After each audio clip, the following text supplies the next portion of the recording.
Well, hello. I am live again, and I have much work to do, so I'm gonna be trying to get through kind of as much stuff as I can today on stream. But yeah, hello, welcome to the stream. Apologies in advance if I'm a little less talkative today. I feel very tired. Like, no, I woke up and I really wanted to keep sleeping, so I slept for like another hour. And that eepiness hasn't like subsided, so yeah, I just feel tired. I don't know why. I shouldn't. I certainly got enough sleep, but anyway. Hello.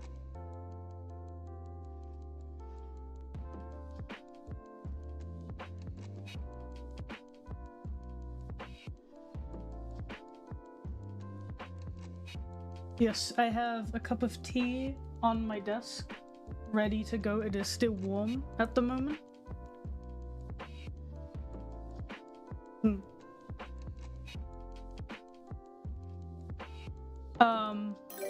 But yeah, oh my gosh. Hiriko, thank you so much for the bits. I really appreciate it. Thank you so much. And how are you doing today? But yeah, this first commission I have to do is for sushi. And it's actually a tattoo design. So I don't need to like render it or anything like that. It's basically just doing line art.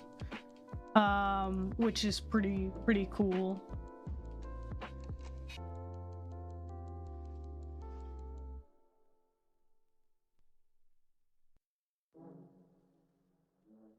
Got a lot of plushie today. Thank you so much for the follow. What plushies do you have?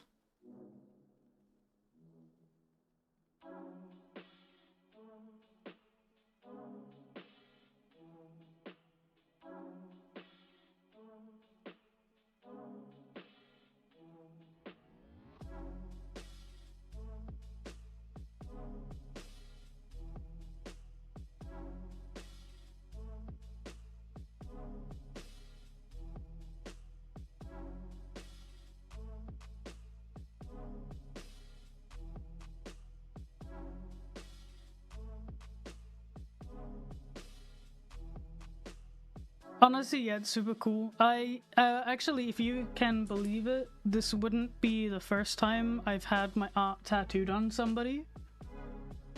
Someone I used to be friends with actually did get artwork I did for them as a tattoo. That was many years ago though, and I don't really have any contact with the guy anymore, but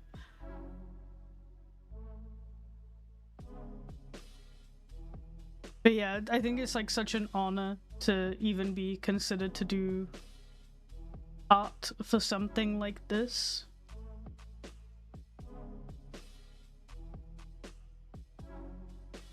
I myself will actually be getting my first tattoo the beginning of next year, and I'm very hyped for that. Because I've always wanted to get a tattoo, but I've been kind of like, like umming and ahhing about what I would get done. But then my brother suggested getting sibling tattoos. So we're each getting triangles on our arm, and like we'll have one triangle filled in, each of us a different triangle filled in, to kind of represent, the oldest to youngest, kind of. And I'm very much looking forward to that. I do have some ideas in mind of what I would get tattooed otherwise. Like, there's a couple tattoo artists in the furry fandom that I absolutely adore, and I'm tempted to ask them to design me a red panda tattoo to have on my arm. I think that would be very cool. There's a hi Sushi. And hi XP Cookie, how you doing? I am chillin'. I'm very EP today though. I'm trying trying my best to hold off the eeps.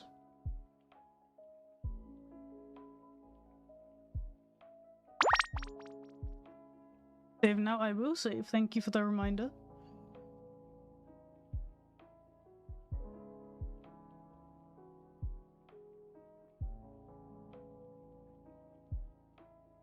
What did you think of the Jinx cat references I did? They look cool, yeah.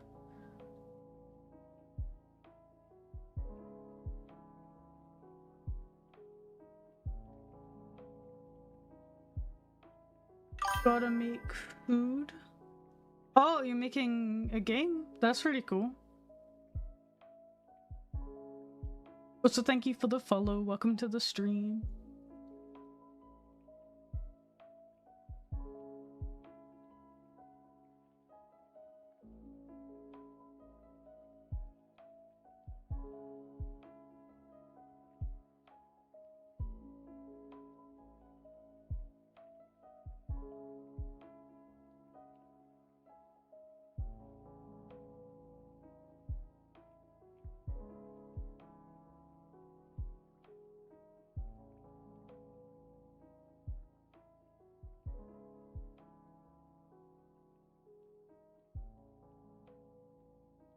I am indeed a fellow drawer.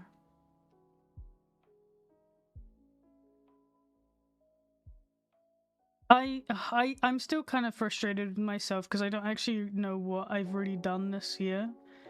I have an idea for a game that I really want to make, and it would take a lot of inspiration from like Cult of the Lamb gameplay wise, just because I'm a big fan of Cult of the Lamb's gameplay.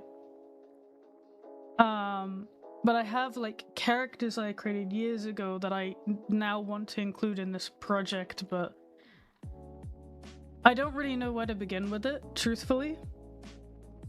I don't know anything about coding. I've never even made like any kind of game, so I don't know how I would even go about it. But I like to think that one day it will be a project that I seriously delve myself like into, but not for any time soon, I don't think.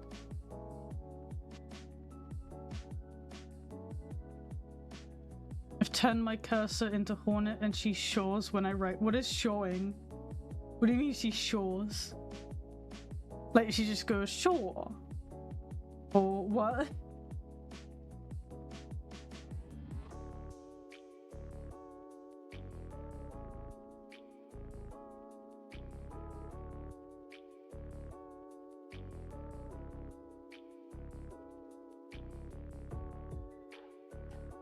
It's a thing she said. I honestly, I don't know jack shit about Silksong or Hollow Knight. So my friend bought me Hollow Knight some time ago. I still haven't played it. He bought me it like years ago. At this point, I still haven't played it. When you say like, when you say Cult of the Lamb gameplay, do you mean the dungeon crawling or the base building? I like both. I'm a really big fan of management sim type games because I don't know, they tickle my brain. I like, you know, like building something and upgrading it over time to make it more efficient and all that jazz. I like management sims like that, and I like the dungeon crawling aspect quite heavily because it doesn't feel like I'm not someone who plays a lot of games. I just like the way that it feels, the way that they've done it. My friend Koala, he actually bought me a game he says he really thinks I would like, and I will play at some point when I get off my ass. He bought me is it Hyperlight Drifter?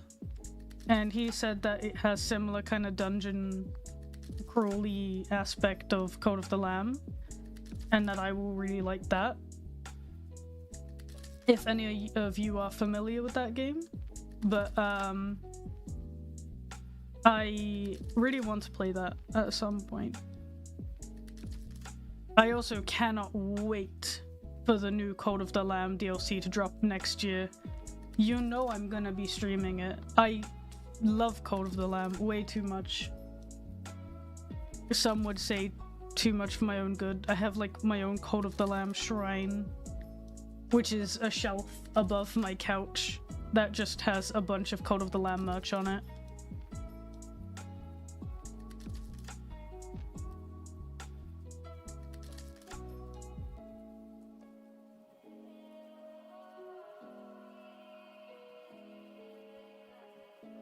I'm glad you like my lineup.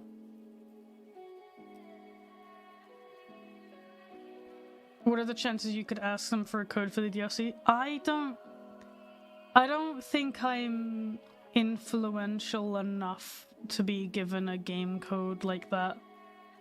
It would be awesome as hell, but I doubt it. I don't think I'm cool enough for something like that.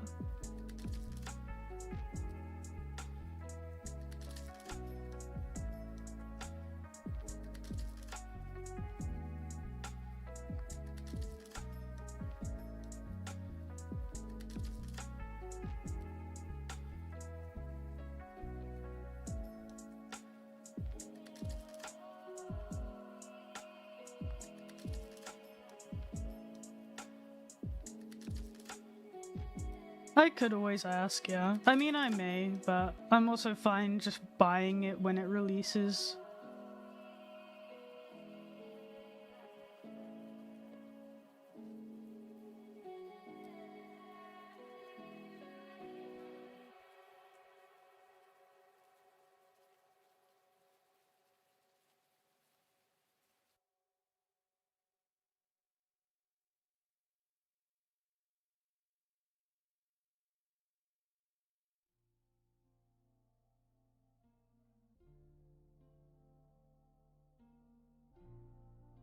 You're around, Kiriko. Hope you have a good day.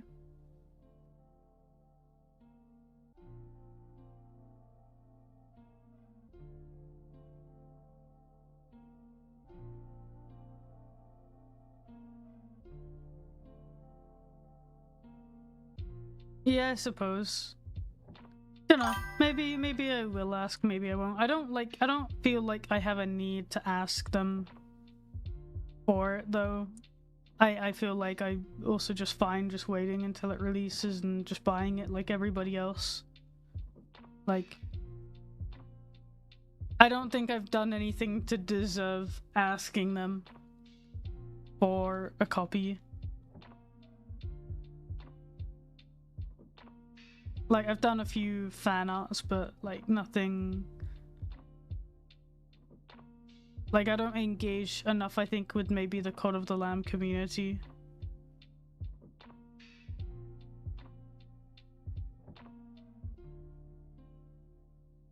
Hello, hello. Welcome.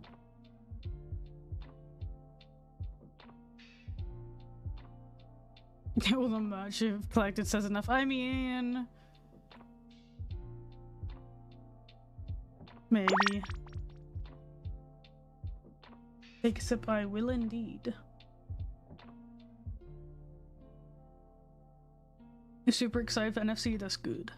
I am also excited for NFC. I'm not looking forward to the crowds at NFC. Because originally the cap was meant to be 5,000 attendees and there's 5,600 and something attendees going, and I'm like, huh. How much for that cap?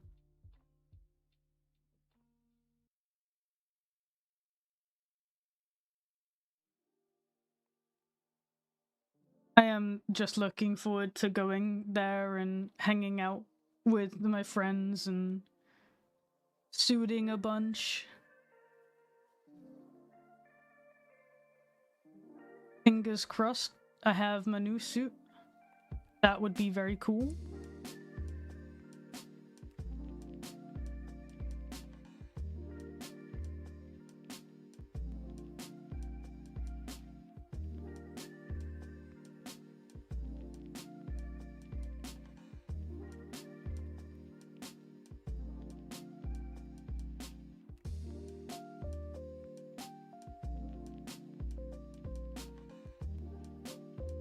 Oh my god, XP Cookie, that's really cool.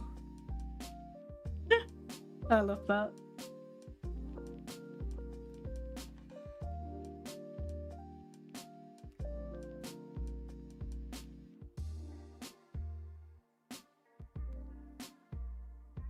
Wait, if you haven't gotten a ticket yet, like, unless you're gonna buy one secondhand, maybe if someone's selling it, I don't honestly know how you're gonna get a ticket for NFC. Because they've kind of already said that they won't be doing door sales, like ticket purchases at the con because of how many people registered. But if you know someone who's like selling one secondhand, then you should be fine.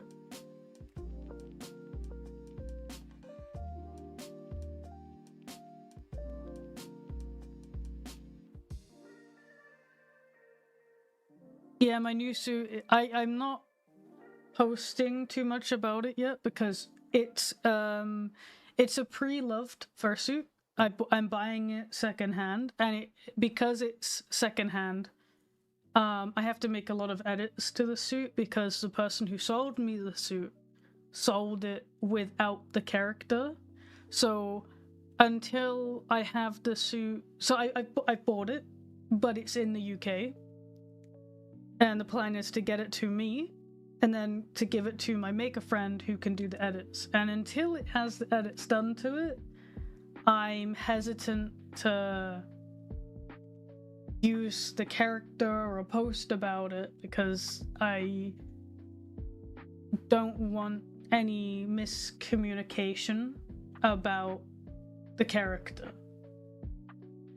So I'm just kind of like foaming at the mouth, pleading that I can get the suit edited, just the head edited on time for NFC. But I'll be lucky, I think, if I can actually bring it to NFC.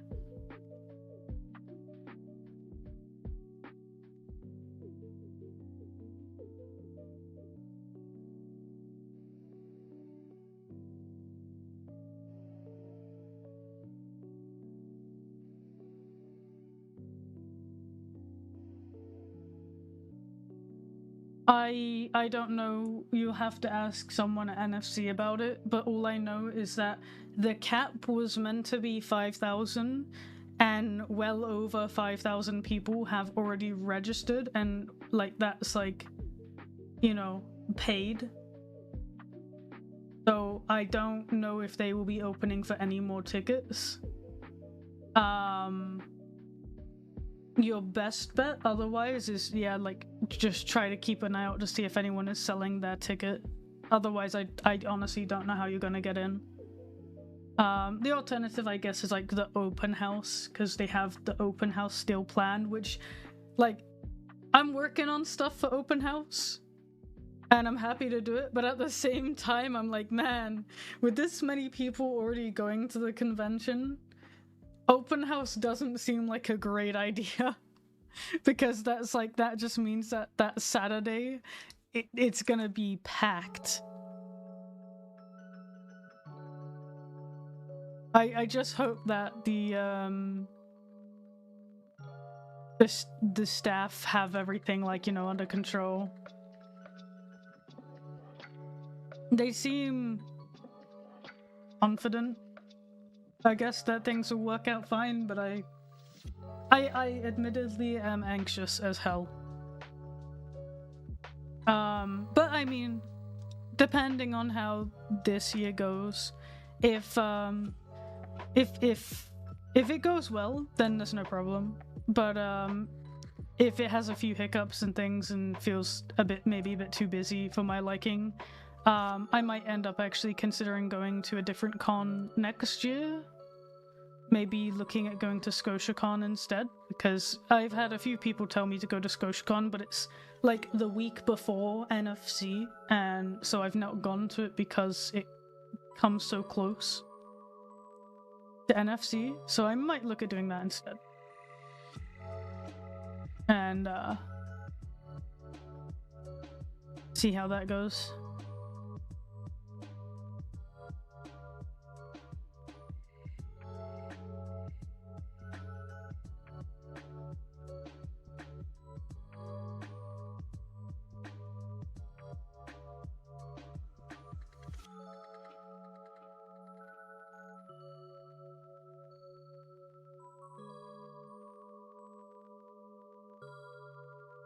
Come to Brazil? That is quite far away. Maybe one day.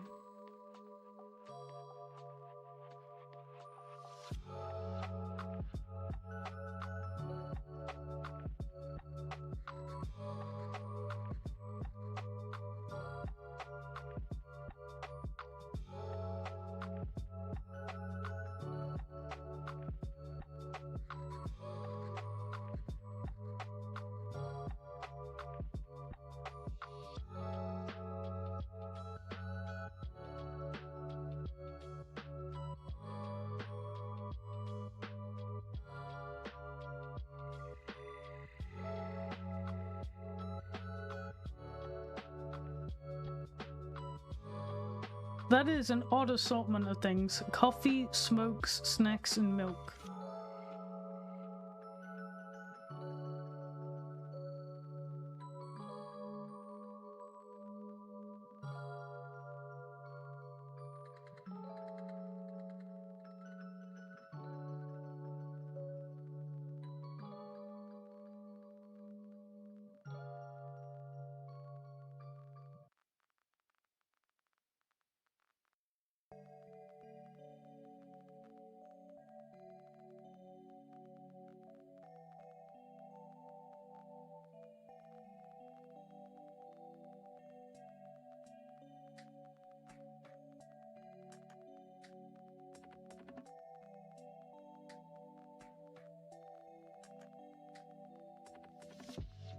Oh damn, you're gonna have it tattooed before NFC?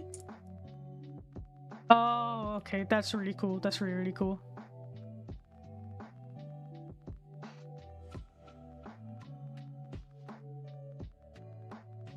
Do you already have, like a tattoo artist in mind?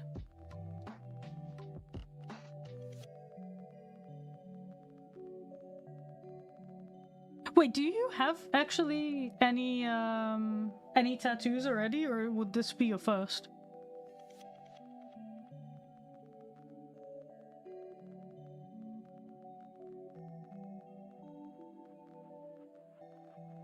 You have a kobold? Oh my god. Is there any chance that you can send me a photo? I really want to see.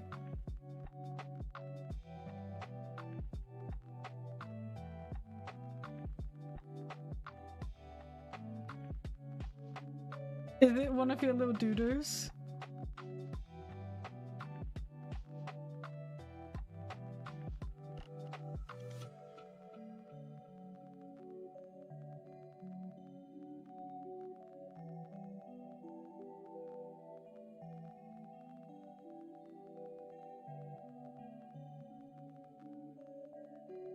I love tattoos. My brother recently started getting himself some tattoos. He originally got one of a dog that sadly passed away. And he just got this really awesome tattoo of Godzilla on his arm, like on his shoulder, and it's so cool. I'm so jealous. Oh my gosh. Oh, thank you so much, VJK102, for the super chat. I have no idea what super chat is again, I forgot. But thank you.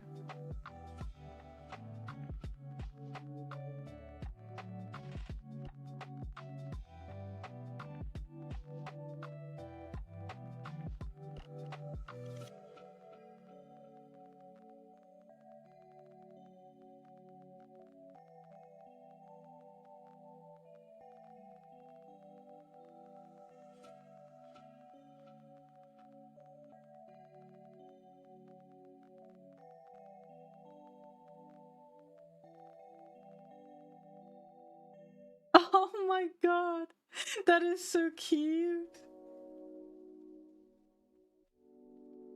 Oh my god, I love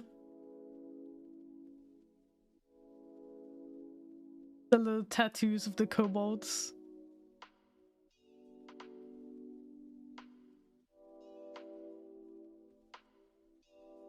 Everywhere you go, you have a little dude on your arm.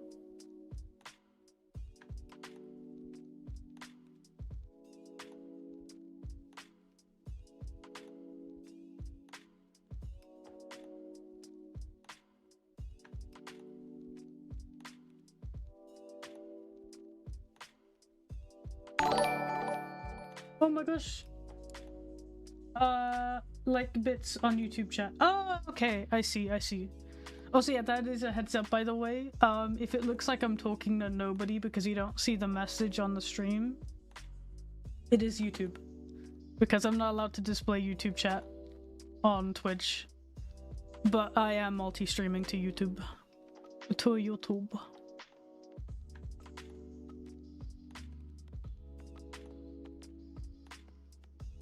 That's really cool, Sushi. I think so. When I get my tattoo next year, I will be going to the same tattoo artist that my brother has been going to. But I mean, like, the tattoo I'm getting is very, very simplistic. I mean, when I say simplistic, it's literally gonna be like this, and then my triangle is filled in. So me and I technically have 4 brothers, but I don't really know 3 of them, so we're not really including them. But it's me, my twin sister, my older sister, and my youngest brother, but my older brother. We were getting like this like matching tattoo with different triangle filled in for each of us on our arm, and I'm really excited for that. Because I think it's really cool and it's simplistic. But it's yeah. I think it's especially cool because, like, I don't get to hang out with my siblings very often, given that, you know, I moved to another country. But,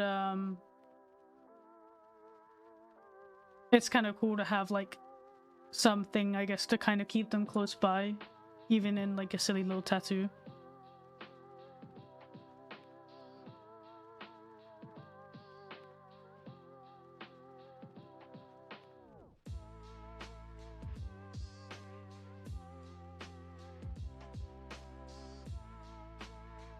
I visit my family probably about twice a year. Like whenever I go to the UK, like, so typically if I don't go for Christmas, I need to redraw this foot, it's making me angry. Typically if I don't go down for Christmas, I try to go over there for my mum's birthday. My mum's birthday is directly 1 month after Christmas. It's the 25th of January. So if I'm not down for Christmas, I go down for her birthday. Otherwise, I'm down for Christmas. And then I will either come down for my and Mute's birthday or my dad's birthday. His birthday's in June. So, yeah, usually at least a couple times a year.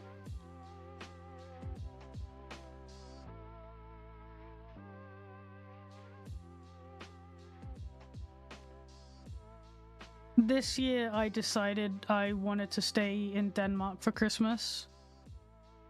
So I'm going down the end of January. So yeah, end of January you won't see much of me online, because I'll be away.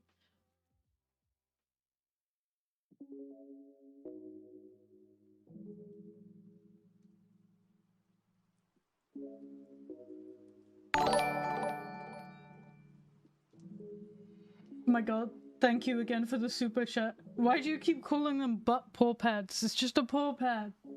Like, it kind of looks like a butt. I get it.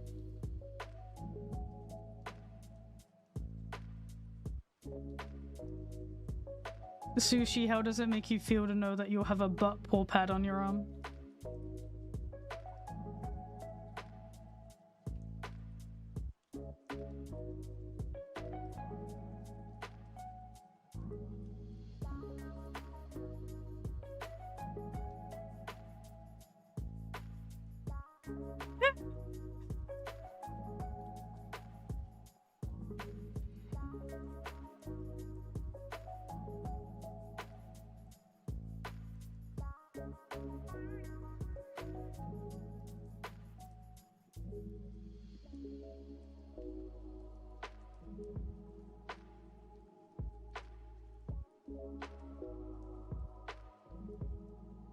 Hello? What are you doing home?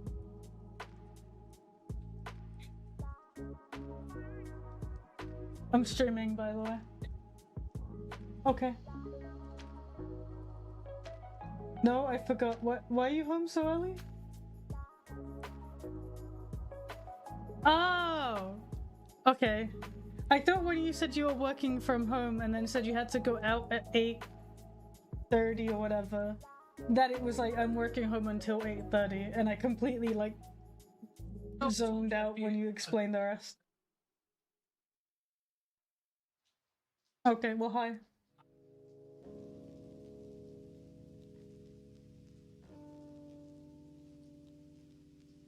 You wanna say hi to the people on stream? Hi, people on stream. Whoa.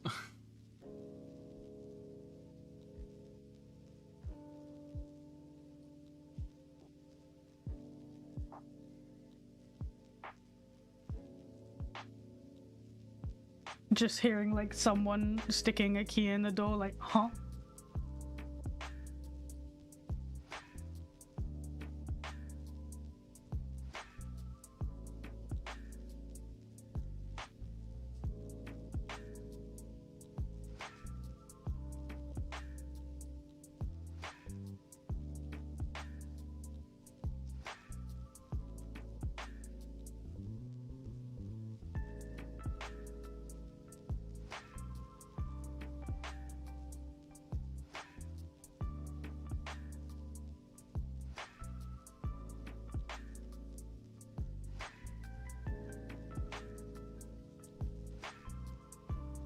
Yeah, Flinks is left again. He's gone into the other room.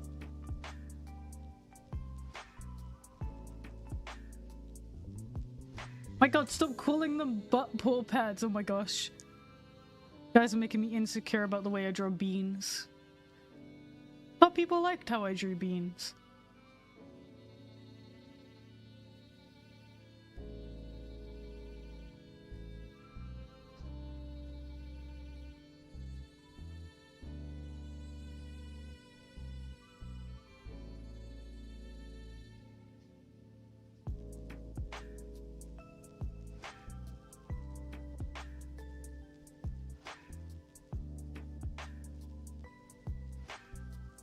Terrible.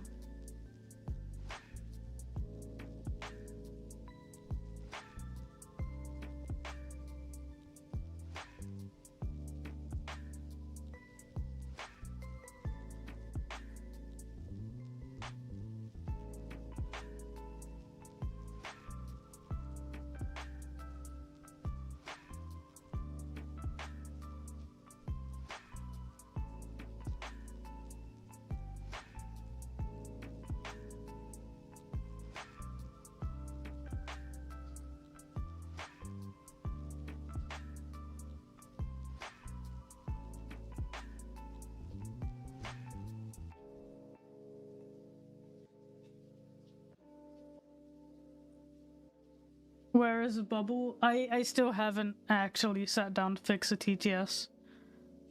I just, like, the thing is I'm still getting back into trying to stream again. So I, for the time being, am not fucking around with my redeems and stuff. I'm just gonna let you know the ones that we have currently, they work well. I'll leave them. I will take a sip, thank you for the reminder. I haven't abandoned Bubble. He's sat safe in a folder in my computer. I put a tin of, like, fish in there for him to munch on. The AC's on, and he's listening to his favorite tracks. He's fine.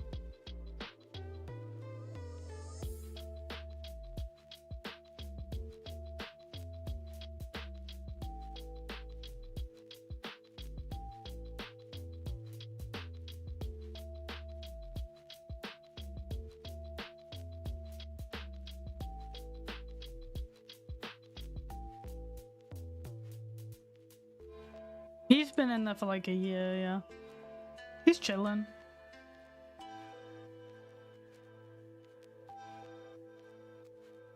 I want to bring him back, but the thing is, like, I just, like, my TTS that I was using just kind of kept stopping working for, like, no reason.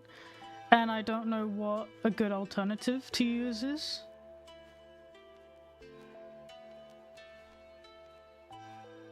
Because all the streamers I follow use the same TTS that I use, but I don't understand why mine has an issue.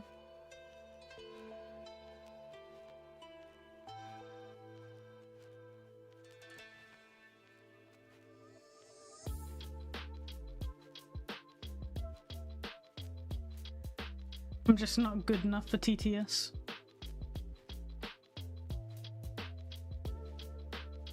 How long do you usually need for the first sketches? The sketching really varies. Sometimes I get the sketch done within less than an hour. Other times I can spend an entire day on a sketch trying to get it right. Like one of the commissions that I will be working on after this. I don't know, so it's like a cat, and it has one flopped over ear, and no matter how many times I sketched it, I couldn't, like, as soon as I drew the flopped over ear, my brain couldn't read it as anything other than a dog. Even though for every other aspect of it, it looks like a cat. But whenever I drew the flopped ear, which I'm aware cats can have flopped ears, I love them, like the Scottish folds. But for some reason, like I couldn't not see it as a dog when I was sketching it, and it was really like frustrating me because I kept redrawing it, and it was like the same outcome of like, yeah, it's a cat with a flopped ear, but my mind sees dog, and it was like really frustrating me.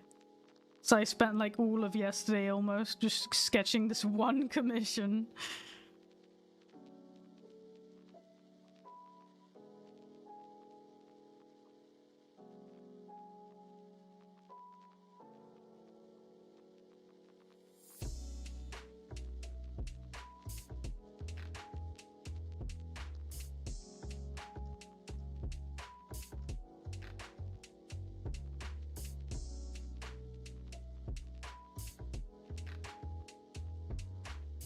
That looks like sushi pho. It is a sushi pho.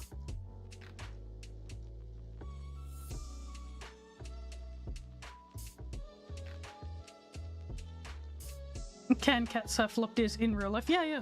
Scottish fold. Look it up. They're like these little, like they're these cats. Hang on, I'll draw you exactly how they look. You imagine a circle. You have a little eye, a little nose. They've always got like kind of a sad face, and the eyes are always like really watery and really cute.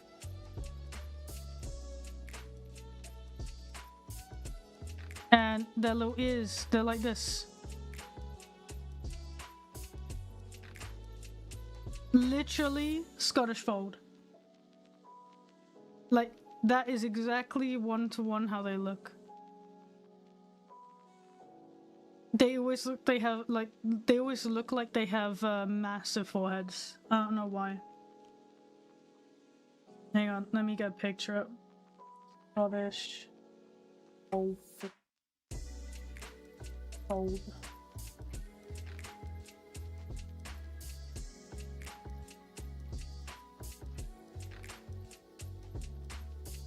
Oh my god.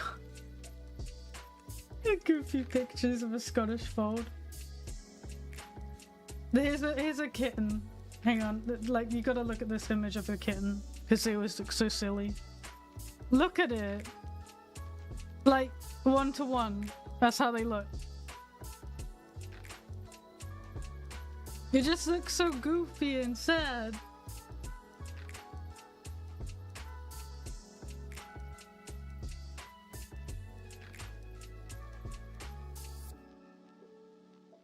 Their heads are so round because of their ears being all flopped over.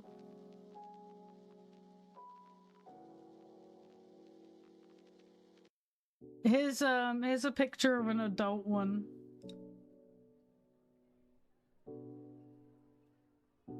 There you go. That's how they look like as an adult. They look like they just seen some shit.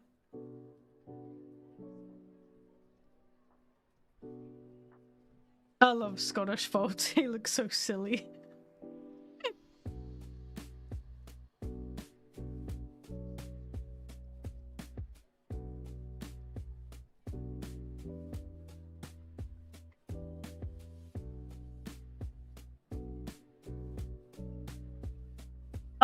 Do they also suffer the same as like the Munchkin cats? That sucks. Cause like me and Flinks, originally when we were starting to think about getting a cat, we fell in love with Munchkin cats. And we were like, oh my god, they're cats, but it's like they have just stubby legs, so they're like a corgi but a cat. We fell in love with them, and we were like, oh my god, we need to get a Munchkin cat. And then we read about how fucked they are. Like, it's like pugs where they're so deformed that like their existence is like a conundrum of like, how the hell do you live and breathe, and why do people keep breeding you? So we agreed that the only time we would ever have a Munchkin cat is if we, you know, if basically there's like a rescue adoption situation. We would never go to a breeder for a Munchkin. But they are so silly and so goofy.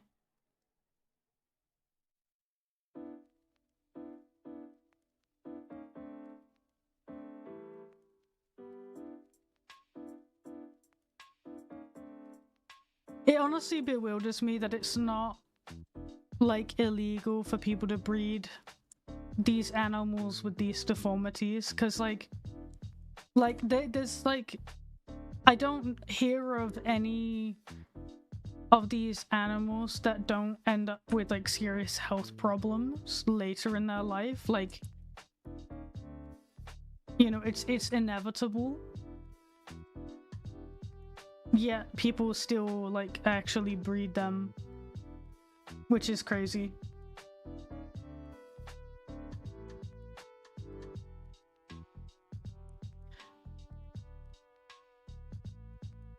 Like, I'm sure there are some breeders out there who are good, but not for these specific breeds. So like Findus, he's a purebred ragdoll. He came originally from a breeder, but we adopted him from the people who basically, this couple adopted him from a breeder, and then they had to sell him, and we bought him.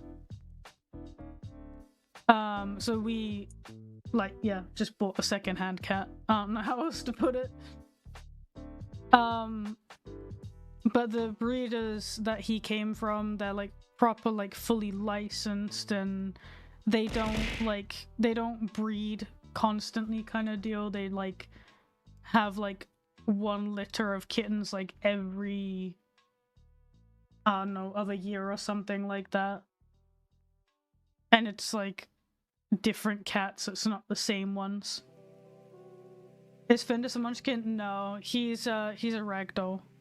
He's a purebred ragdoll.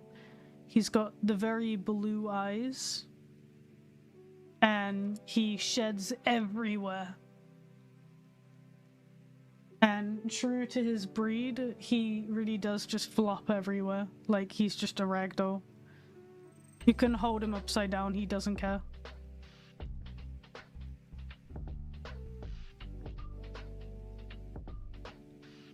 Quick question, how sus are you? What does that mean? How sus am I?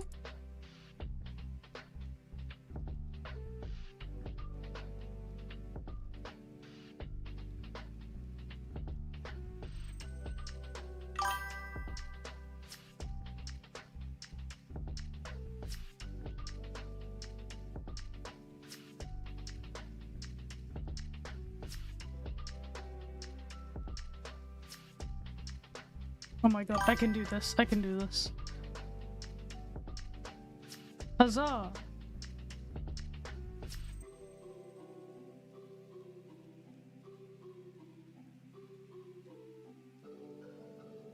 Do you prefer playing crewmate or imposter? Oh, I would say... I don't know, I like playing both. But probably imposter is more fun. I'm very chaotic when I play. What's up, you going up?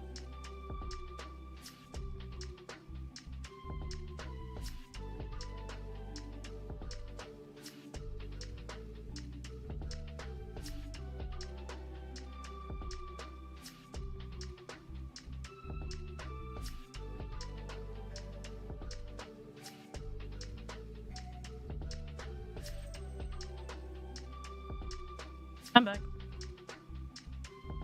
Like, when I play as imposter in like Among Us, I am just a quick, like, you know, I try to just kill as many people as quickly as I can. Oh my god.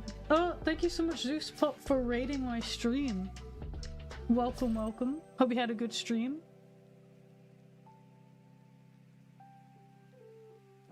I haven't played Among Us in ages though. Maybe I should actually, I should try to wrangle some of my friends and be like, hey, do you want to play Among Us? That'd actually be fun.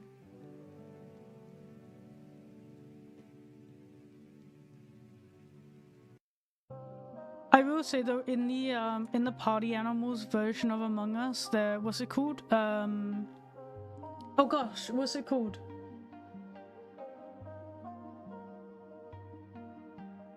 Invasion or something? I forget. But Party Animals Among Us. That one is that one I would say I prefer to not be the killer in. I find it a lot harder to be a killer in that version of the game.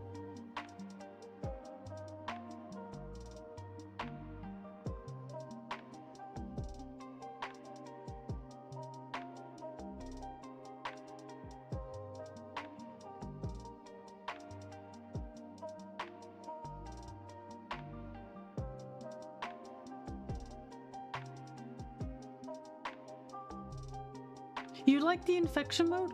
We played that, but I don't know, I found it kind of boring.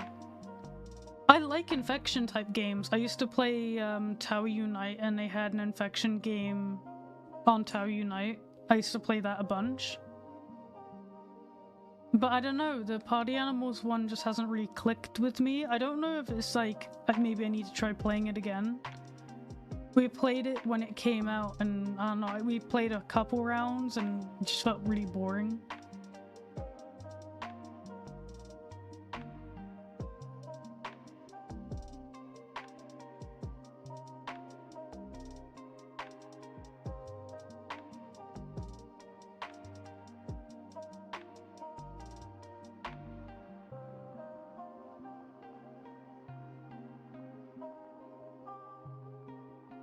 I do really like Party Animals, like just their like, you know, standard kind of beat 'em up. I really like playing that. I find that really fun.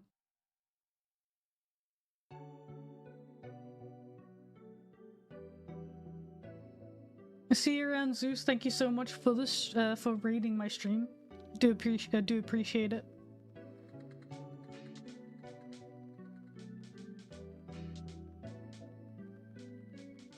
They also, they also added fishing to Party Animals now, like web fishing. I love that they just keep adding like all your favorite kind of mini games into just one game. I love that. Yeah, have you not seen it? It's literally, you just create a lobby, it's just straight up web fishing. Wait, is that a dog? What is that? That's a cool dog. Very cool. Thank you for showing me the dog. Any plans for Crash Out Crew? I do want to play that when it comes out. Me and friends already talked about that game. It looks goofy. Made by the same people who made Peak. Or the same studio, I think different people technically.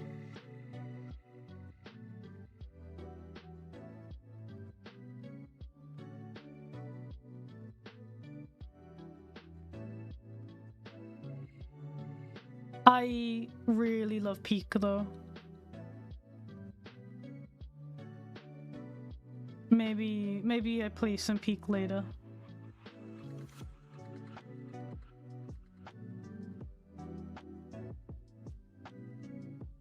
Peak is very Peak. Like, I really didn't expect to enjoy that game all too much. Like, the first time I played it, I was kind of like, eh. But I don't know. It grew on me like a fungus. Mute has not gotten me to play Thank Goodness You're Here yet. No,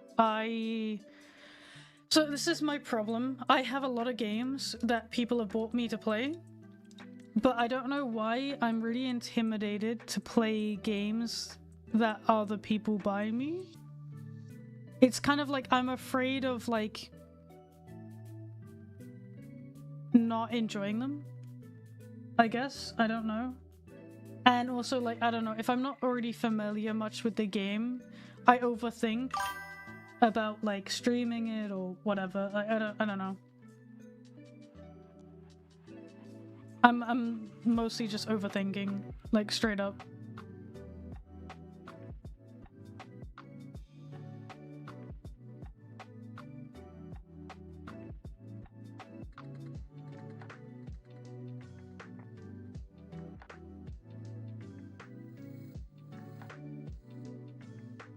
Like, I like that people buy me games, but I get too much in my head about it for like absolutely no reason.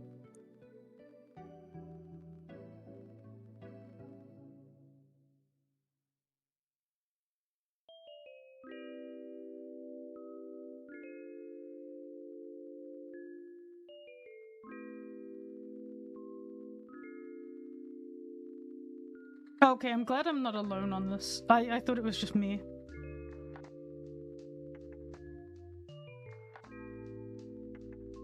I thought I was insane.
I can take away your games you don't want to play. Yeah, I mean, true.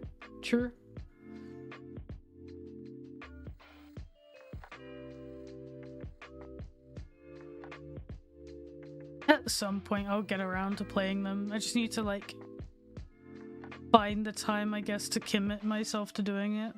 Because I know I want to play a lot of these games, but yeah.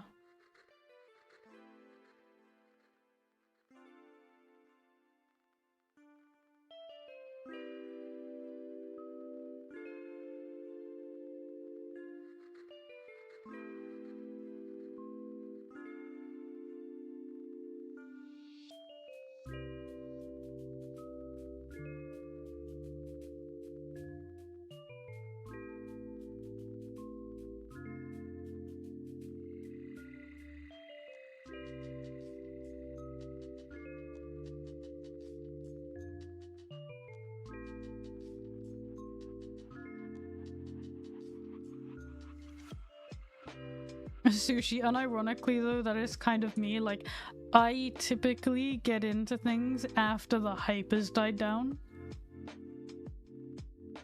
Just because I don't know why my brain works that way, but like, I find it like less pressure to play it once like everybody else has played it, kind of.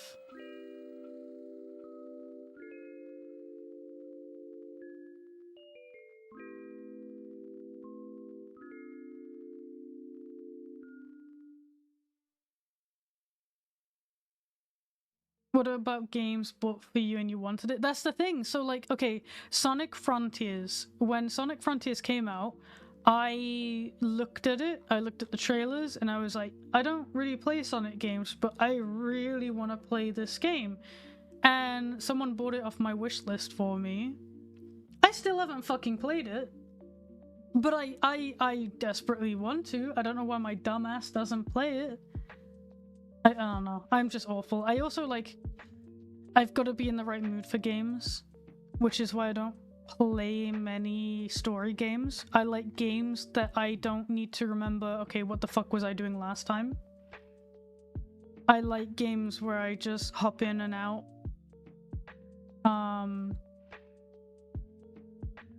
Which is why most of the games I play are like multiplayer type stuff. Where I can pick it up, play it, and then drop it for like, 2 months. Helldivers I actually did enjoy when it came out, and that was because of the community and also like all of my friends played it. I guess I actually was a bit late to playing it, but I played it like kind of just after the hype started to die down a little bit. I just enjoyed playing that with my friends. Admittedly, though, I don't really play it very often. I gotta be in the right mood for Helldivers, but I do really like that game.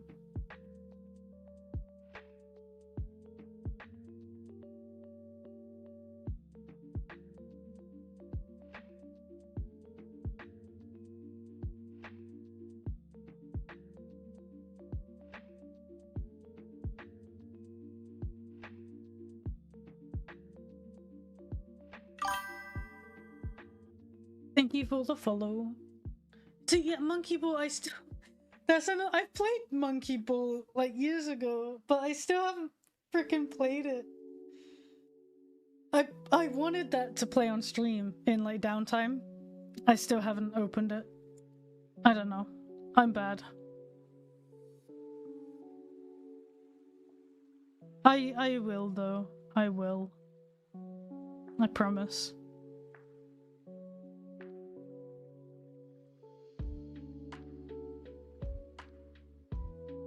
You know what? I think that's also a thing. I consider myself very noobish at games. So I like when I do streaming of games, I like to have company. So like usually like I'll get like Fur or Koala or Mute or someone to play with me. And then the times where I'm like, okay, I'm gonna play a brand new game that I have no experience with on a stream, I'm like, yeah, I don't know what the fuck I'm doing.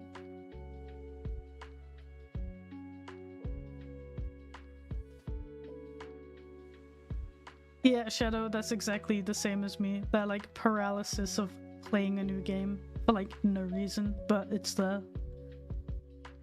One day.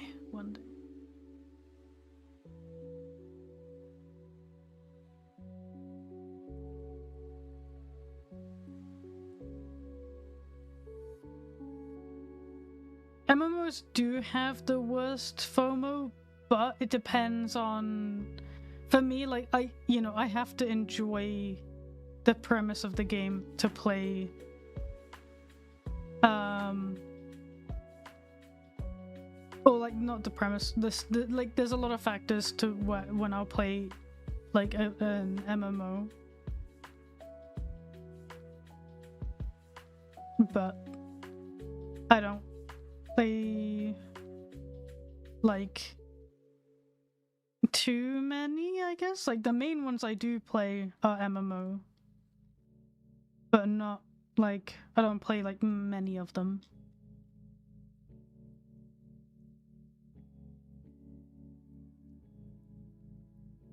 So yeah, Stray. I can't remember who. I think was it. I can't. Someone bought me Stray. I forget who. I think I know it was Fox. Fox bought me Stray. I like the premise of Stray, but I just haven't like been in the mood to actually sit down and play it. I've watched other people play it, and I really like a lot of the game, especially the fact that it's a cat. But I haven't been drawn to actually pick it up and play it. At least not yet. I figure at some point I will be.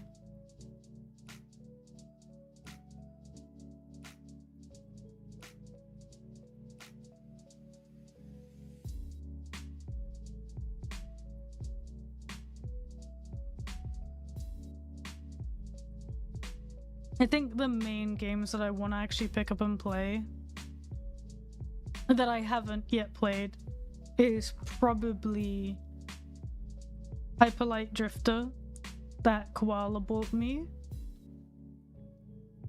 I do want to play Monkey Ball because I haven't played that in years. And that was like just a fun, goofy game.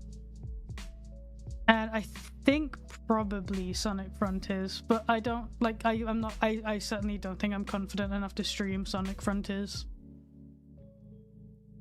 because I don't know. I feel like the Sonic community is a bit scary to me. I like a lot of like Sonic stuff, but I never really played the games. I don't have any context towards a lot of the stuff, so like. For me, I feel very like overwhelmed whenever I try to vaguely engage with that community because I'm like, yeah, I have no idea what the fuck's going on. Oh, horror games I ain't touching with a 10-foot pole. You will never, you won't catch me dead in a horror game. I am such a pussy, I don't do scary stuff. I would love to. My like curiosity would get the better of me and I really want to, but I won't sleep for like a week and I will perish. Like Phasmophobia I've played. I enjoy the goofiness of it, the premise of it a lot, but I won't sleep for a week. I'll be too afraid.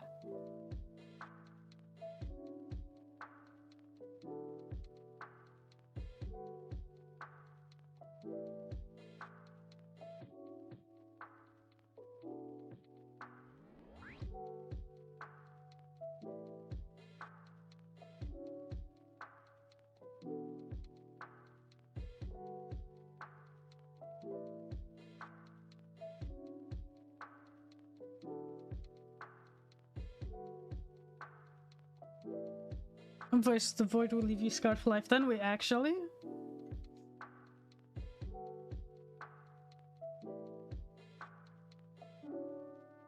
So DBD is like not scary though. I like Dead by Daylight. I play that every so often. I like that. That game is not scary.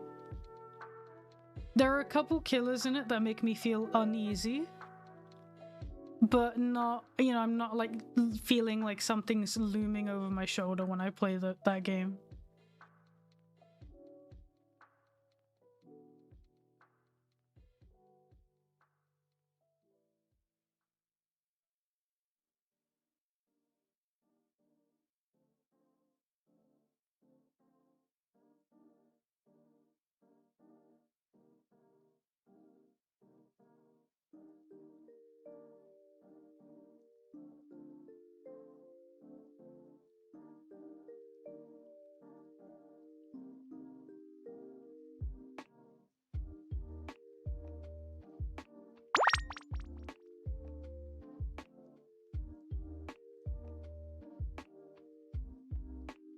Oh yeah, Hades is one that I want to play at some point. I forgot about Hades. Because Hades has like that same sort of like dungeon crawling from Cult of the Lamb. At least from what I was told. It looks like a fun game.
Would you still love chat if you were a worm? Absolutely. I love worms. They're goofy. They wiggly little creatures.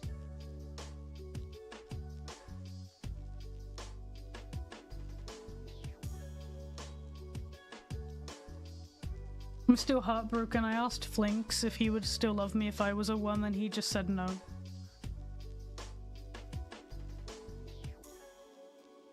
Like, my god.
Was it not a horror? Or did you not know it was a horror? Because it looked like a horror to me.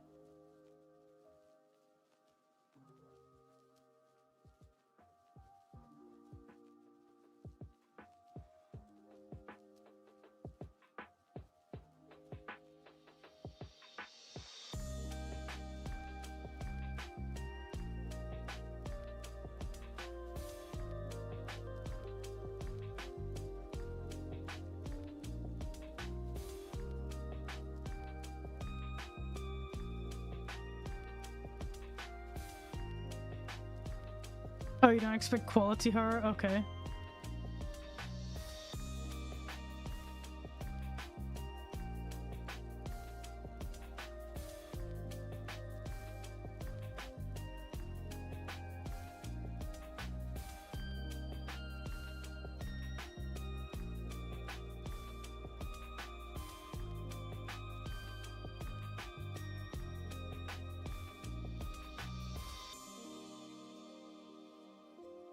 Hi Koala, how are you doing today?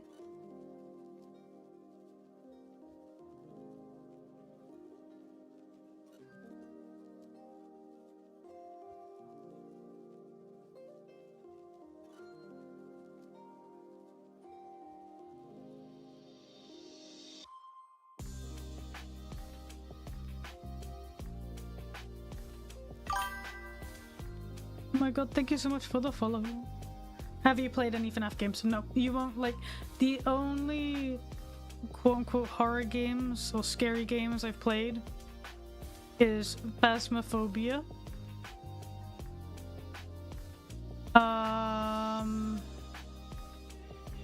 I technically at one point played that Slender Man game.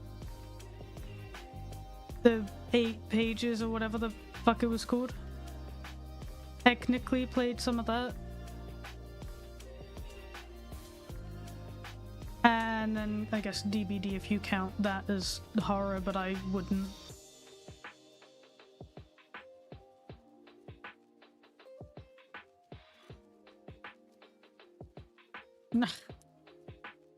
War Thunder is a scary game for so true.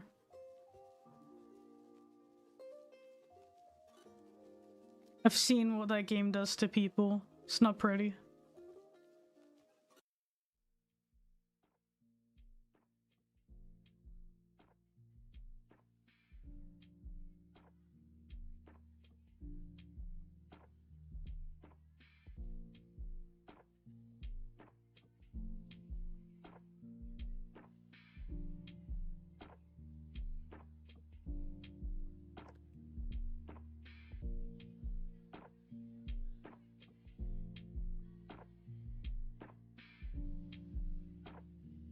Oh my gosh, I love you.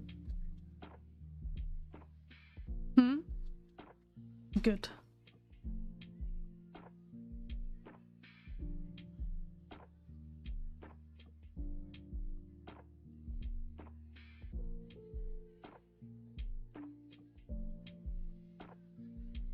I now have Ergi drink. I'm gonna have all the energies to climb the mountain. You almost managed to do a pull-up? Hell yeah. Proud of you, Koala.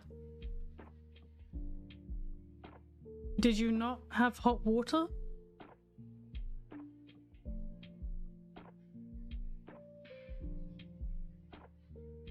How long have you not had hot water? Oh, damn.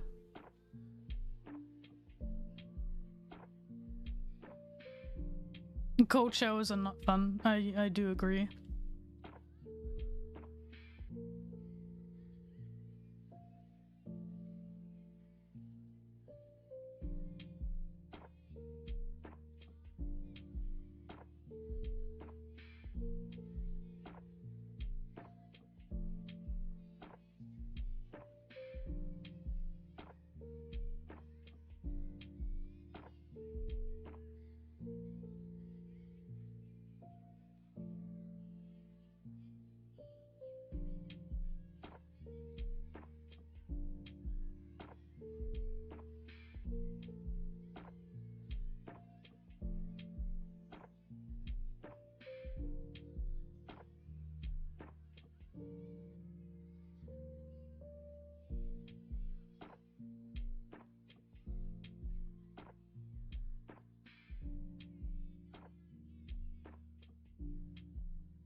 Hello, hello, welcome to the stream.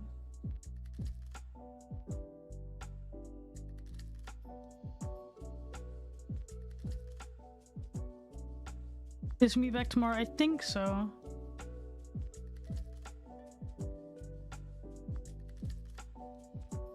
Well, I guess technically tonight.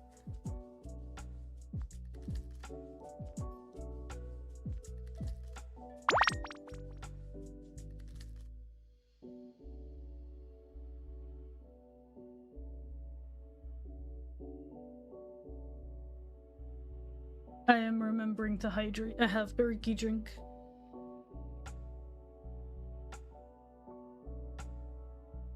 Koala.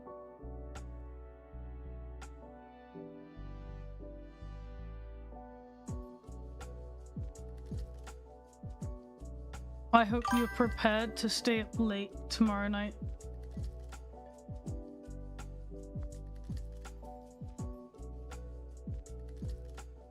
Because I will be home alone and I don't like being home alone, so I will probably spend the entire night awake playing Peak or something like that.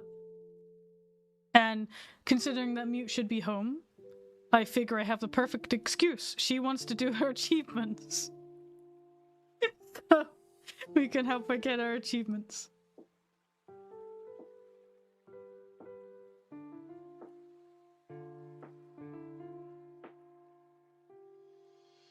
Have you tried Silksong? I haven't, no. Oh, I just see a mistake with my lineup.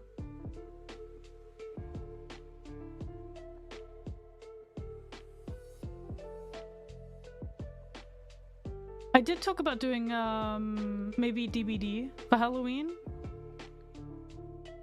Possibly. Could be fun.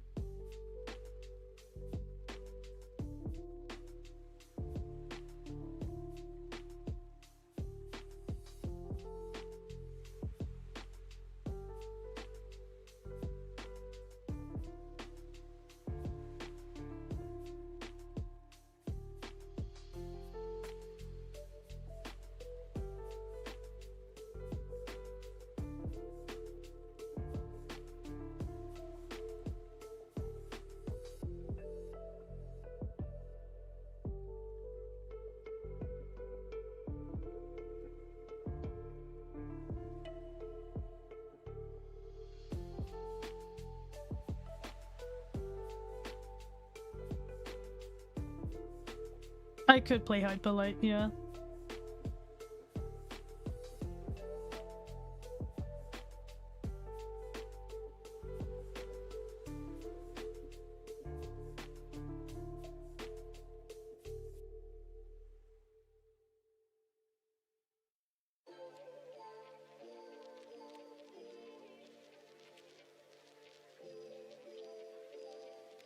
Are you a killer survivor main? I would say I think I have more fun as a survivor, but I am not very good at it. I am not try-hardy enough to be a good killer.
Quali, you're really not that bad at playing it. You just need to play it more.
Go get food.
this is the line art that I'm doing. This won't be like colored and shaded or anything because it's meant for a tattoo, so it's gonna stay black and white. Actually, Sushi, do you want some like detailing done to it, or do you just want it like this kind of? When I say detailing, I mean like for example, doing some kind of like lines in the hair like this to give it some like a bit more like texture, or would you prefer it as it was?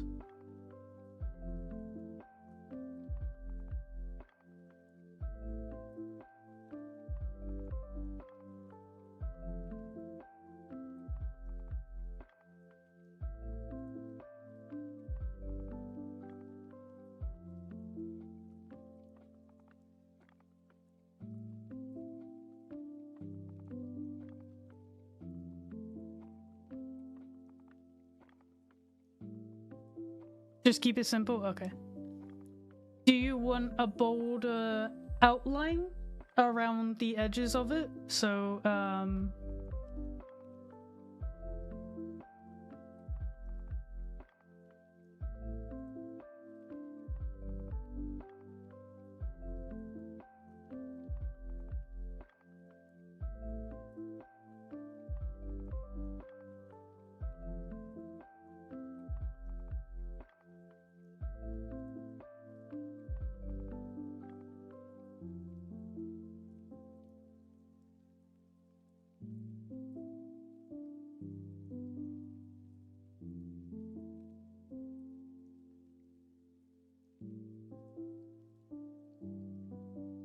and then I can also, if you want, add a bold outline going around like the feet here so it doesn't look like they're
Thank you for the follow.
How does this look, Sushi? Is this what you wanted, or is there something you want me to add or change, or...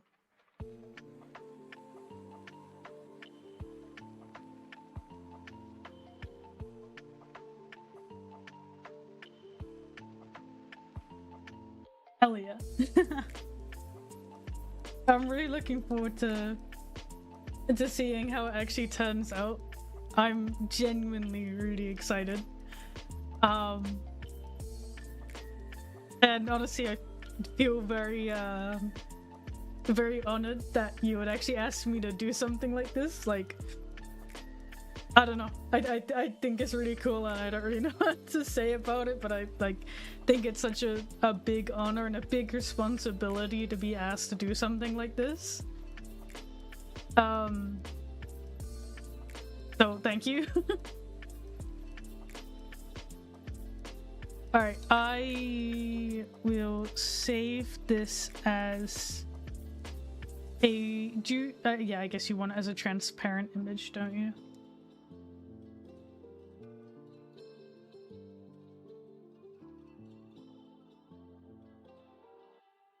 Canvas background.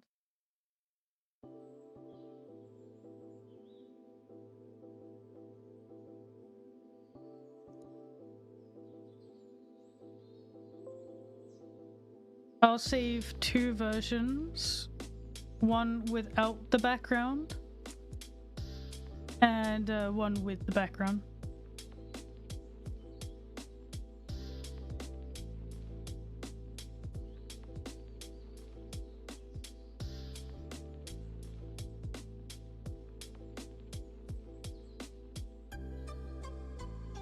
And then, yeah, if there's anything you want me to add to it at all or change to it, you just let me know.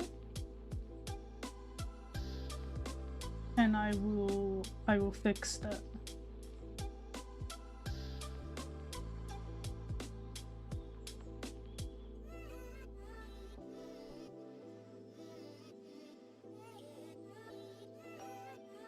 Have a good nap, Fur.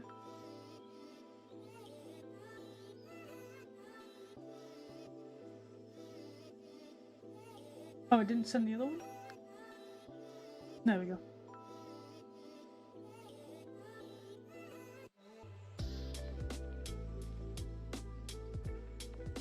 Hell yeah. Okay, that is done. Let me close that one and open the next one I have to work on.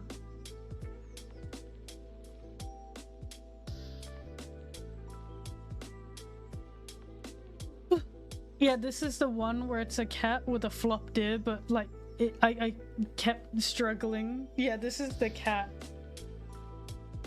So I drew it as I would draw a regular cat, and it looked fine, and then I added the flopped ear, and my brain was like, it's a dog now.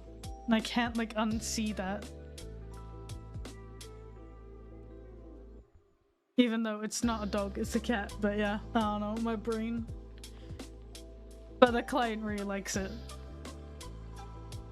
I would add whiskers, but their ref doesn't have whiskers, so I don't want to add that. Unless they specifically ask for it, I suppose.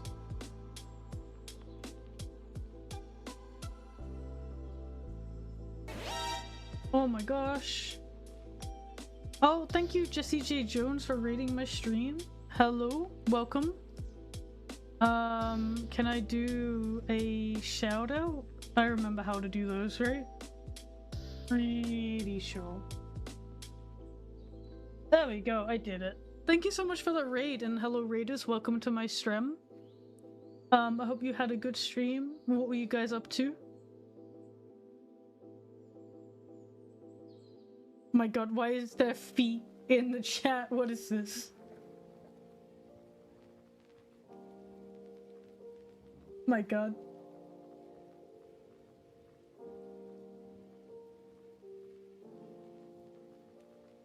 I'm just quickly updating my queue so I can mark the one I just finished as done.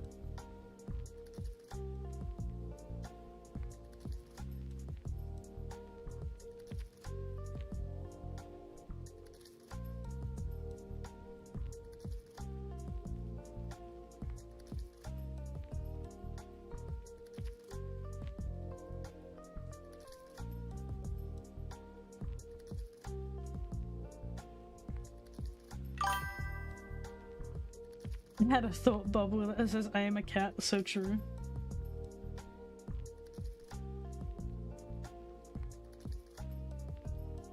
Oh my gosh. You were drawing hands? Damn. Thank you for the follow. Oh my god, I'm so EP. It's one of them EP days. Alright. Let us begin lining the cat.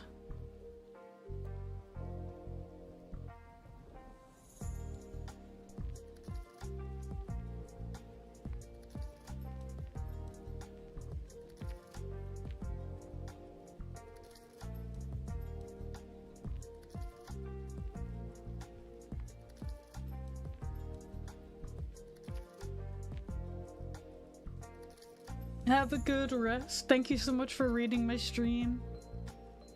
I'll be sure to look after your chat for you. I'll try to entertain them as best as I can.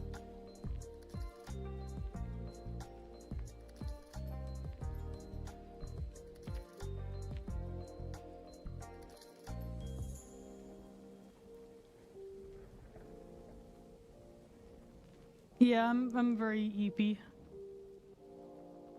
Like, I don't know why. I got enough sleep. And like I woke up originally at 9 and I was like, nah, fuck this. So I slept until 10. So I don't know why I'm tired, because I overslept if anything. Maybe that's why I feel tired. Maybe, I don't know. It is definitely a Monday feeling Tuesday. Yeah, I agree. I didn't feel tired and stuff yesterday. Yesterday I felt like just fine. I was chill. I was just, you know, vibing. But yeah, nah, today is a day.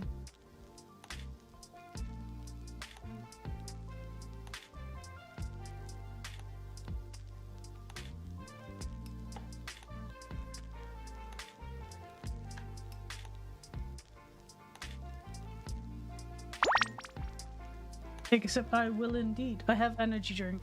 It doesn't, like, caffeine from energy drinks doesn't usually work on me, but I'm really hoping it does today.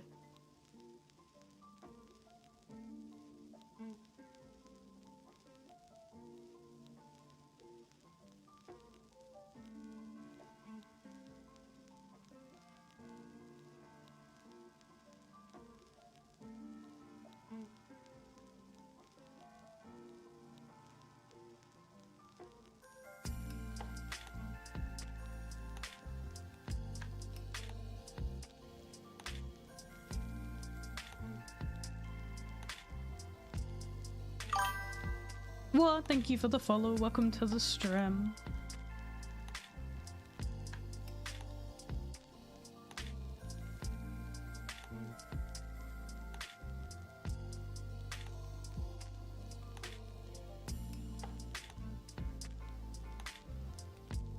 Wow, indeed.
What is dictosexuality? Is that like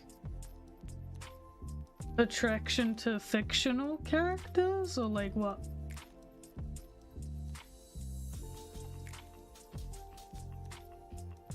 I've never heard of that term before.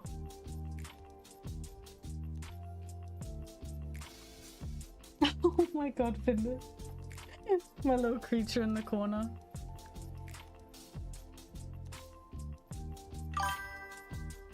Thank you for the follow.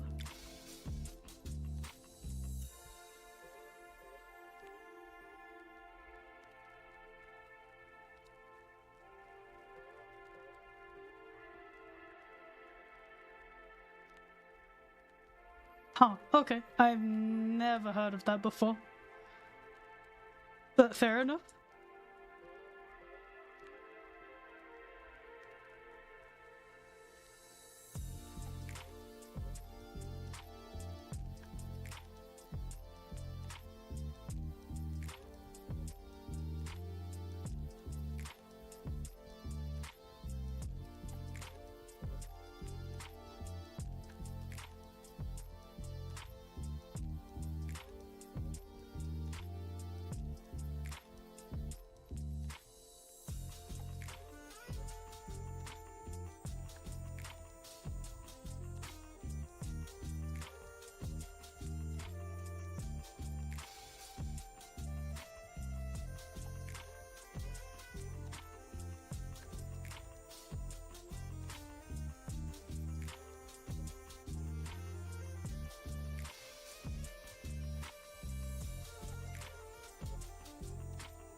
Oh my gosh. Thank you. Oh my god, hang on. I can say this. Von Viv Ianov. Yes. Thank you so much for the raid. Oh my god. I'm gonna call you Von. But thank you so much for the raid. And welcome raiders. Wait, I can do this shout out thingy thing again. Hang on. I got this. I got this. I'm learning. But thank you so much for the raid. I hope you had a good stream. What were you guys up to? And welcome on in. I am Jinx, and I'm currently working on some art commissions. Right now I am aligning this creature. How do you do the shoutout thing? You do slash shoutout and then the username. You working on a chubby cow model for VR chat? Oh, that sounds awesome. I also do avatar stuff like on occasion. It's really fun. It's really addicting, I feel, to make things in 3D.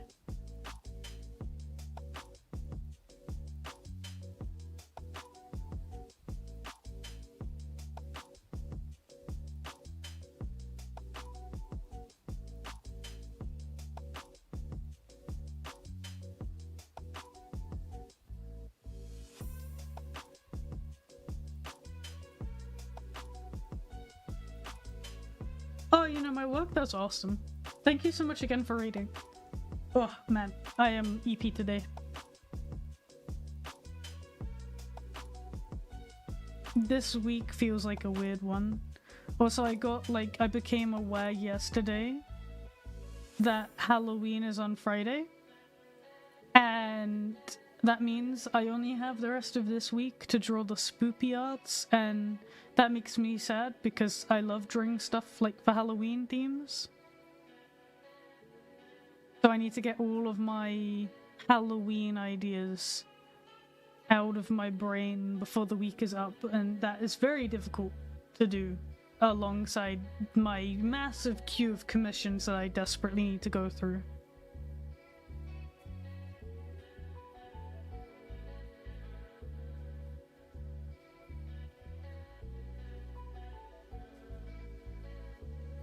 Draw stuff in November and lie about forgetting to post them. So true. So true. You'll see me like all months of the year being like, oh, and this Halloween art that I forgot to post. How silly of me. I mean, I don't care. When Halloween ends, I'll probably still draw some Halloween stuff just because I love Halloween. So many ideas. Such little time.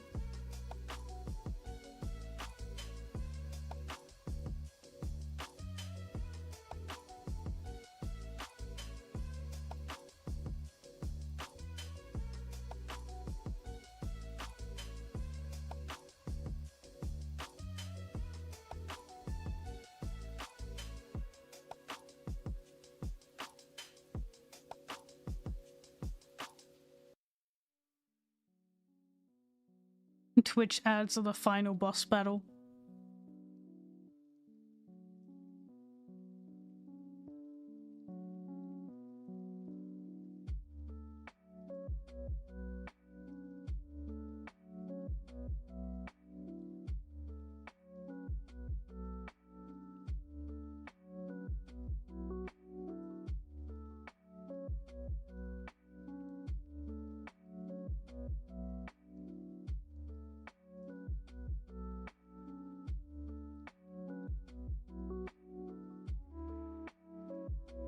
Poor koala.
Can I do a quick...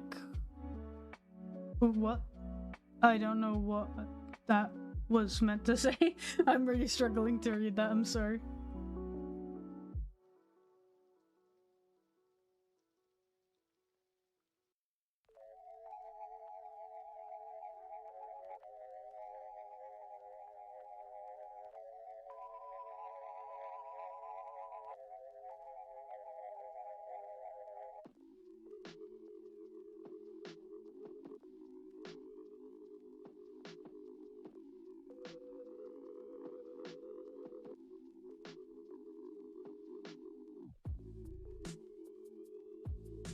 Hello, hello, welcome to the stream.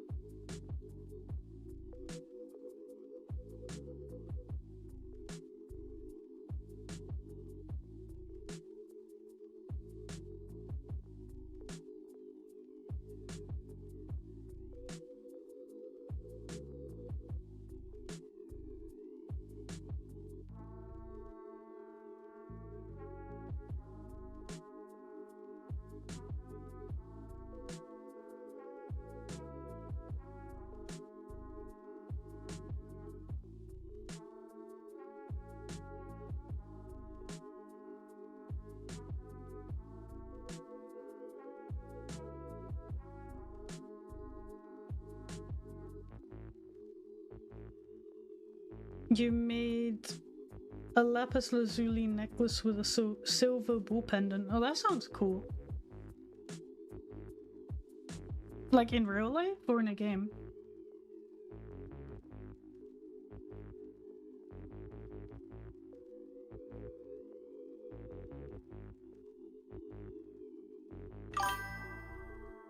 Oh my gosh, thank you for the follow. In real life? Oh, hell yeah.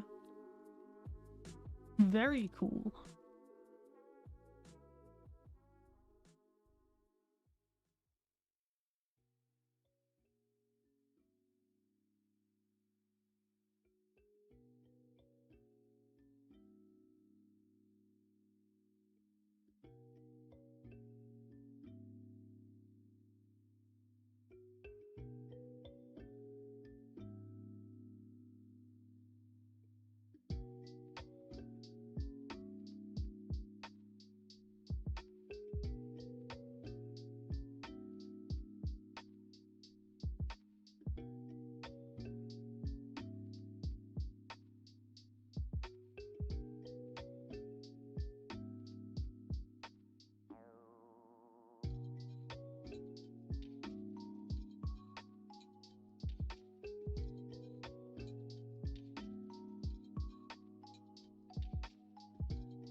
How do I sketch paws? I usually start with just a rectangle sort of shape and build up with circles.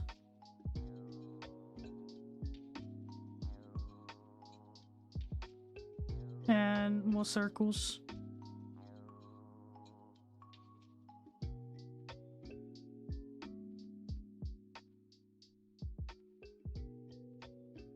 That is a very quick demonstration, and you can just like play around with the circle placement to get different types of hands.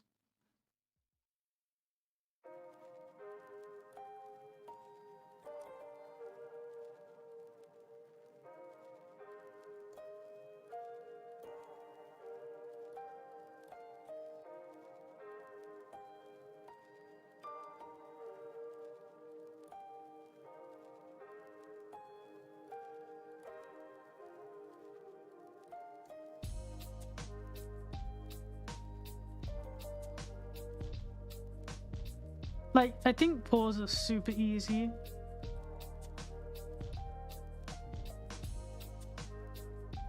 But drawing like actual hands are like a pain and suffering, and I hate it. But paws, I can easily do paws.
Oh, thank you so much, Blondingo. I hope you have a nice day as well.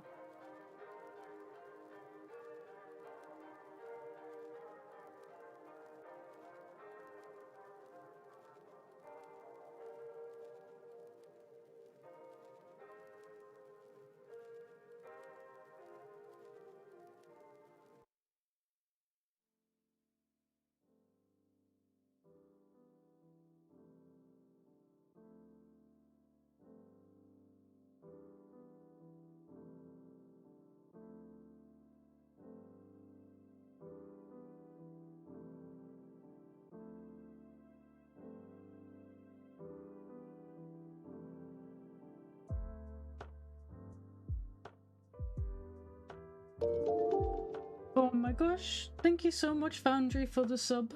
I do appreciate it.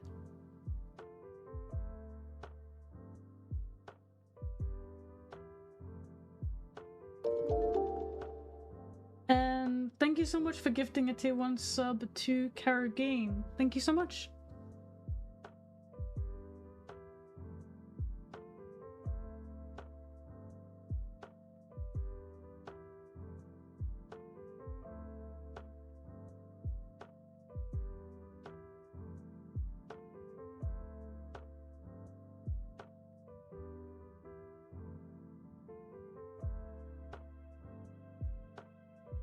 Oh, thanks. I'm glad you like it. I am still like, I feel like recently I've been experimenting a lot more with like my rendering styles and shading.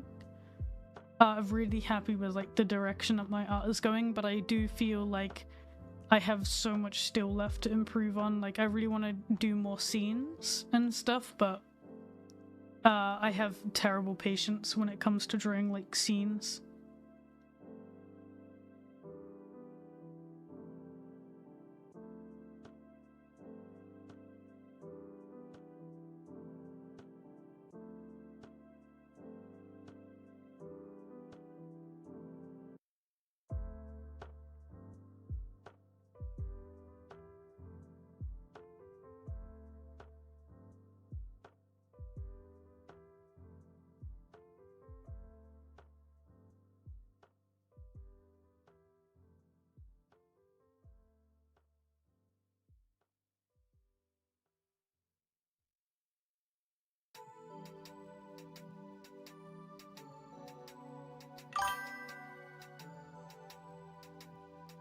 Thank you for the follow. Oh my god, is it a fellow Wa?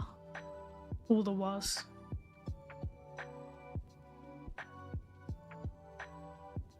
I would say I draw pretty much every day. Well, I draw almost every day. But the thing is, so I used to suffer a lot with burnout, but I've learned to avoid it. I keep myself working on commissions around like from midday to dinner time, and then after dinner time, that's like my free time. So I'll either work on my personal art or I will play games. So I don't work on commissions and things typically unless I really want to. And like weekends, weekends, unless I really want to work on commissions, I don't work on commissions. I do personal art projects, whatever it be. But if I wake up and I don't have necessarily the right mindset to be drawing and I feel like I'm burning out, I just step back, I take a break, and then I will go out somewhere or just do something else for that day. Sometimes I have really lazy days and I feel guilty about it, but I found that I don't really like get burnt out at all. So I mean, it's working.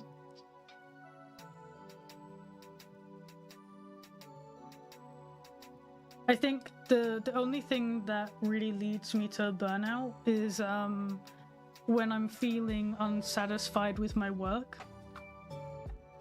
So if I'm feeling like I should be improving on a certain aspect, then that can lead me to feel not really burnt out, but really demotivated to continue working until I've remedied whatever it is in my art that I'm not satisfied with.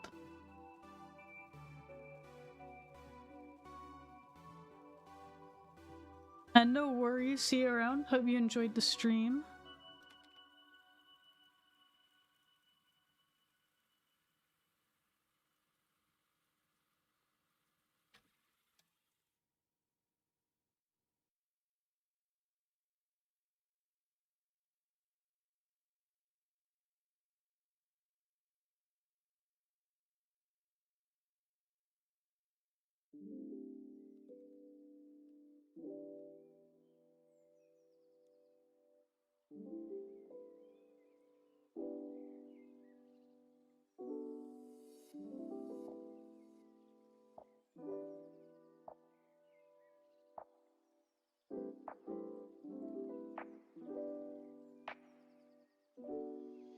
How often does it happen that I'm not happy with my work? I would say probably once a month, once every other month, something like that.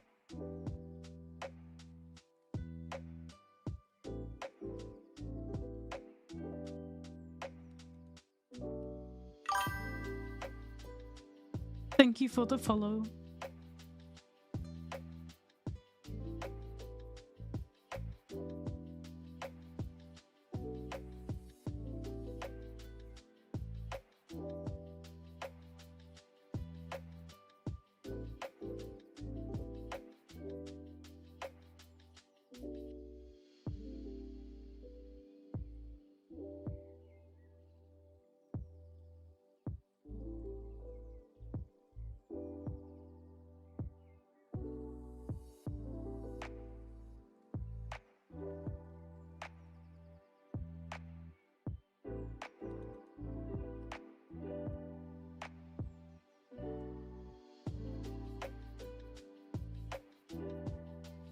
Do you often stream? I'm trying to get back into it, but I don't stream as often as I would like now.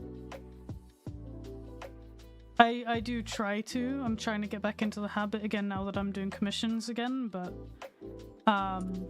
my schedule kind of flip-flops, but typically if I'm gonna stream, I stream around this time.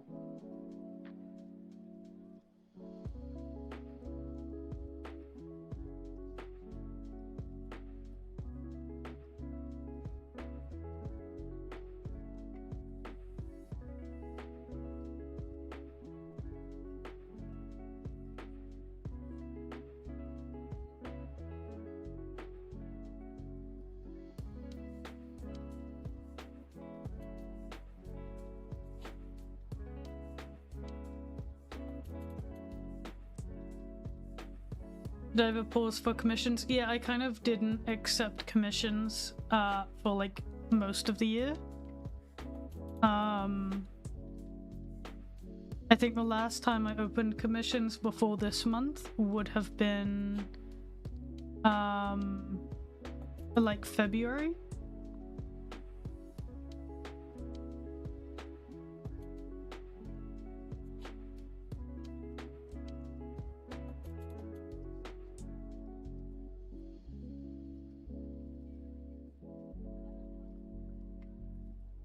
Any reason why? Honestly, I was hoping in the time that I took of a break I would work on something else, and I'm sure I did, but I don't remember what it was. Honestly, I don't know. This year's kind of been a blur for me.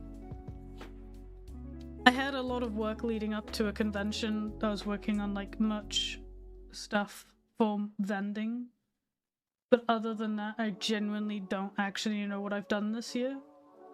And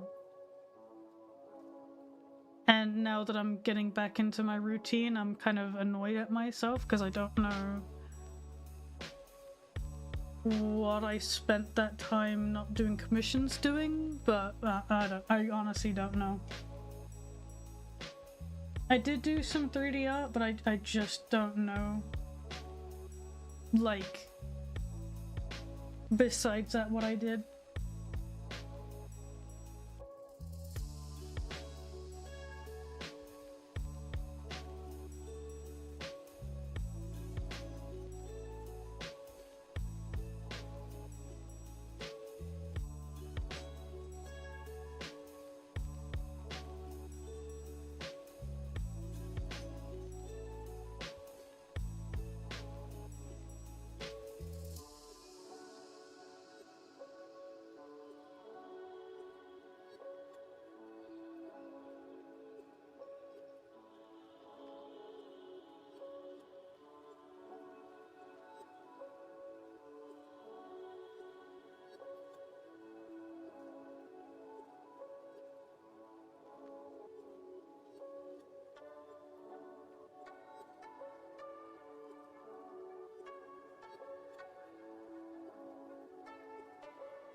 Right now, I am working on a commission for a client.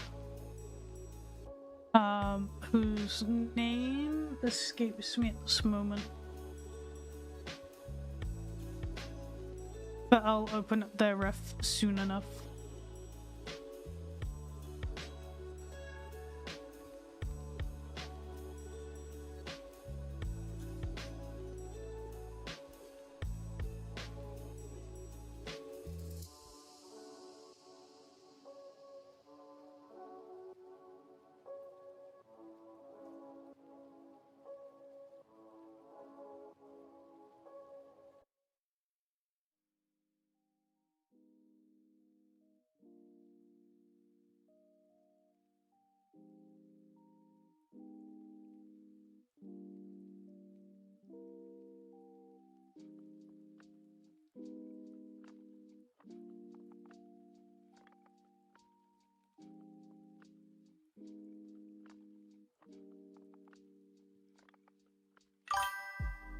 Thank you for the follow.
Have you ever turned down a commission because of the look of someone's owner? I guess, like, if I'm not confident in being able to translate their character into my style, I will turn it down.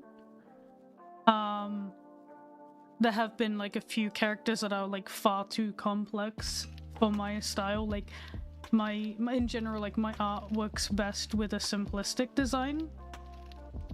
So characters that have like a lot of markings and a lot of gradients and things, I am not like that interested in taking on. And it's not like I don't want to, it's just that I know that it won't like come out the way that I want it to, and so it's not like my best work. And I don't really want to accept a commission without being confident that I can, you know, fulfill their request to my best ability. Like, I obviously like do commissions to earn money, but it's not just for the money, you know, I still want to be proud of the work that I do.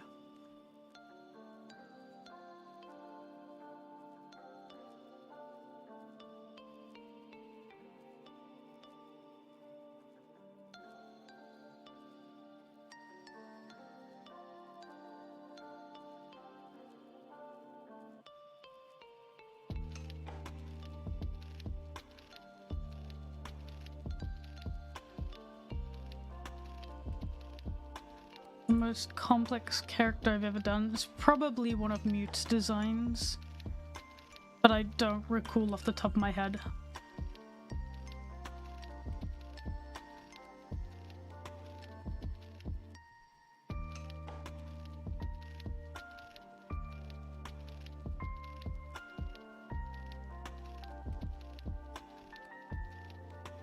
Have there ever been ethical situations related to a commission you've rejected? Don't know what ethical means. Like, can you give me an example? Like, I have no idea what ethical reasons I would have against a commission.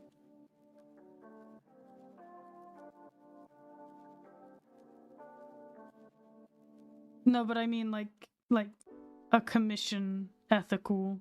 I guess like someone has asked me to draw not safe for work art, like candy gore. And I was like, no, I don't want to draw that.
Thank you for the follow.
Has someone ever commissioned a 3D model and a 2D beast at the same time? Yes, actually. I had a commission for a 3D model, and then whilst that one was still in the queue, they commissioned a ref sheet as well.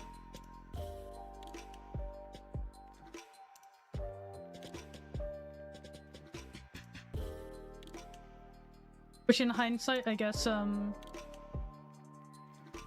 if they'd done it the other way around, it probably would have been better, but,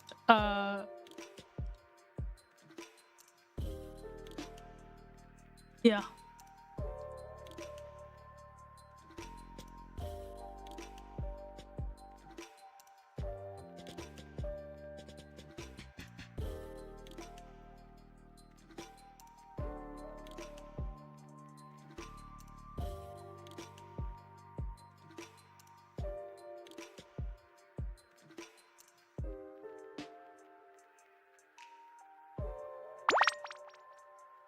My god, XP, what the?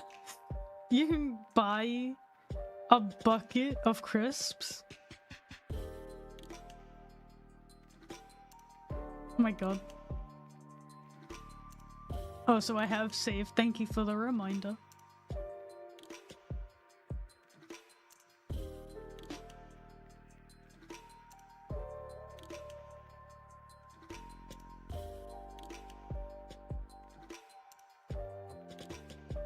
I will say, like, I've never been really, like, fond of crisps. Like, I don't get the appeal of them.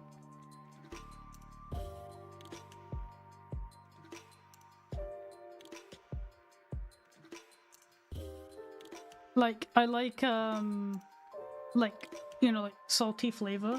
Like, you know, like crackers and things. But crisps have never interested me.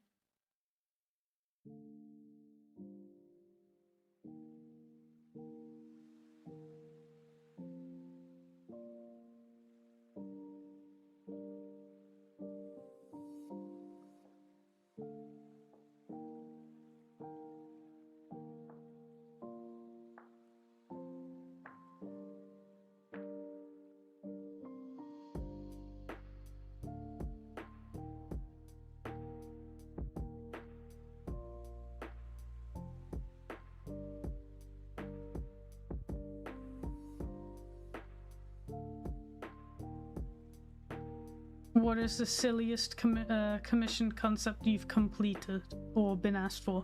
Actually, just recently I got commissioned by a adult toy company to draw their mascot. You know, like the Patrick meme where Patrick is like on the floor with like a hammer in his hand and a piece of wood nailed to his forehead? They wanted me to basically draw that, but instead of a plank of wood, it was a toy on the character's forehead. That was pretty fun to do.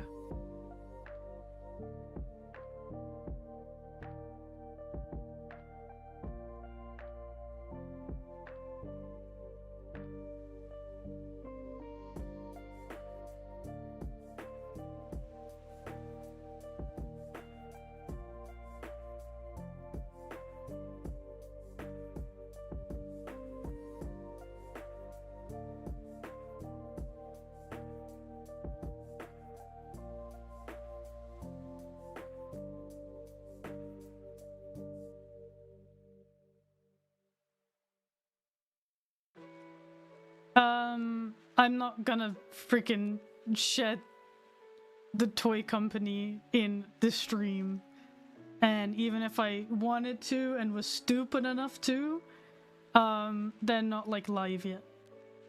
They're work in progress.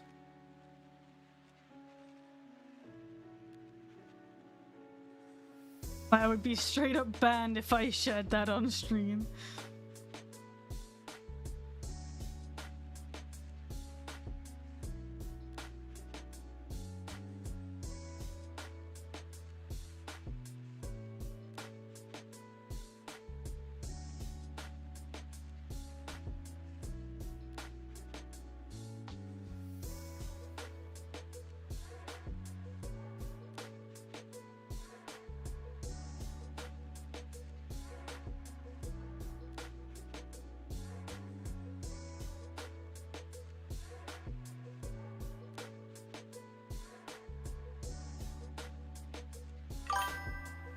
Thank you for the follow. Did they end up using the piece? Yeah, I mean, they commissioned it. I don't exactly know what they're using it for, or sorry, rather when they'll be using it, but at some point, I assume.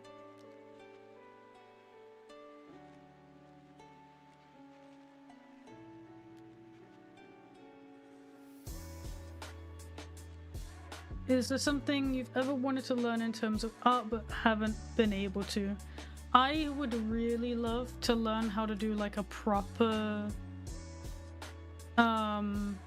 painting type style. I am getting closer to what I want, but I'd love to be able to do like full scenes of art. That I think would be pretty cool. Else I would love to animate, like properly animate. I've done like some goofy stuff in the past, but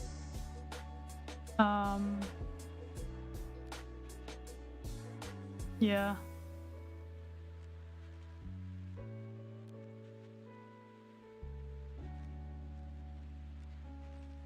Who's the most famous person to commission me?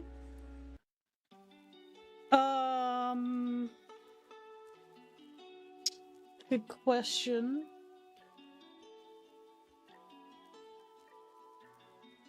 Trying to think.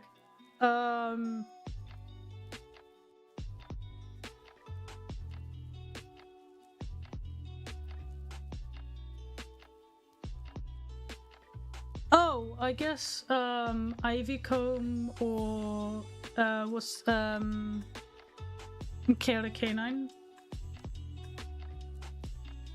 They commissioned me. Like each of them.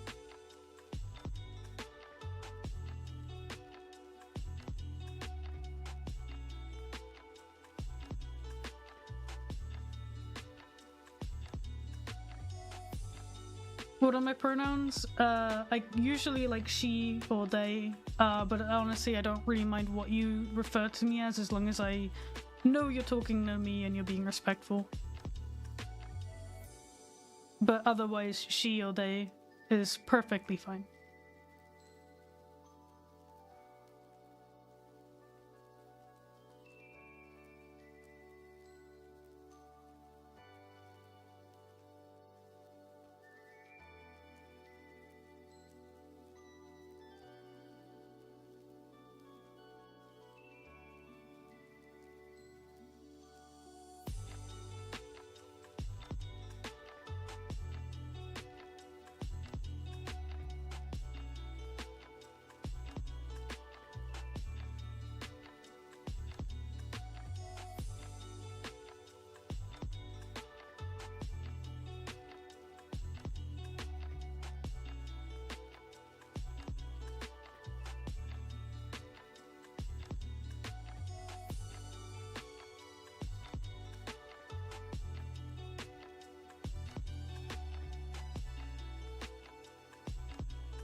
Oh, that sounds cool, XP.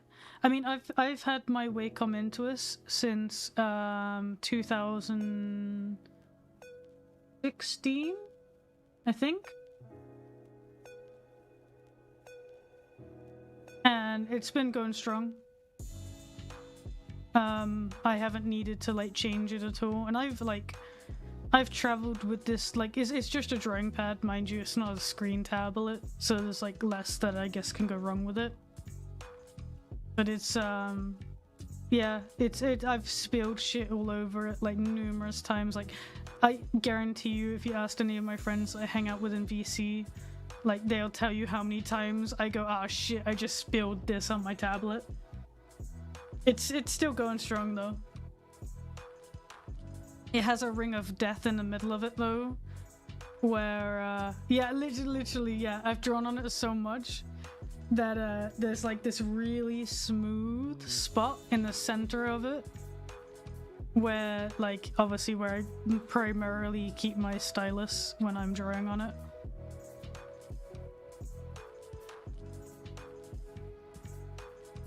It's beautiful.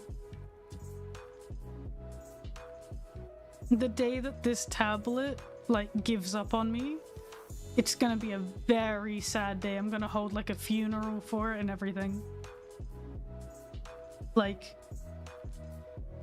this tablet has seen me through my entire career so far.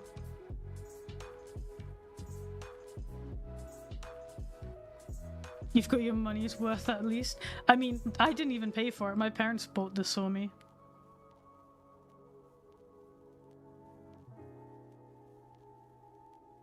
Like, back when I got this, I didn't even have a job. That's how long ago.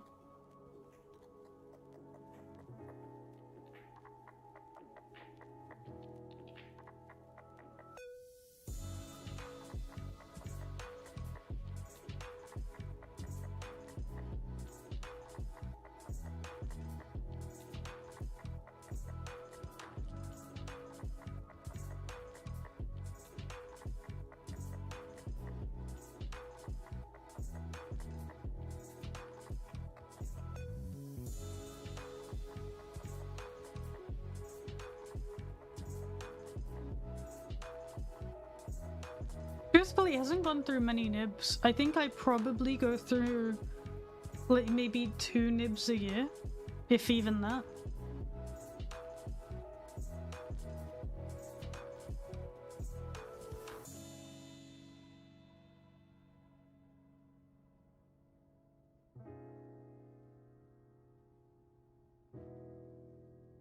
Have you ever been commissioned to draw an object?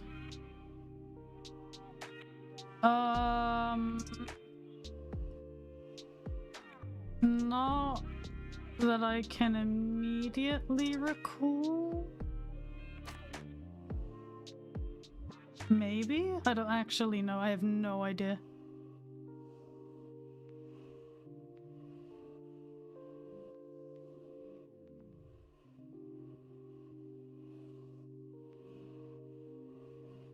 Yeah, a nib is basically like, there's this little bit at the end of the, hang on, I'll just draw it to show you.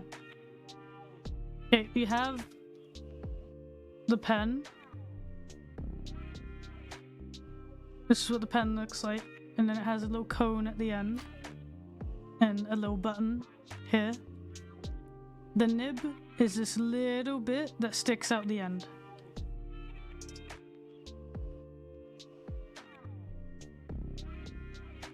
And I go through about maybe 2 a year, I think.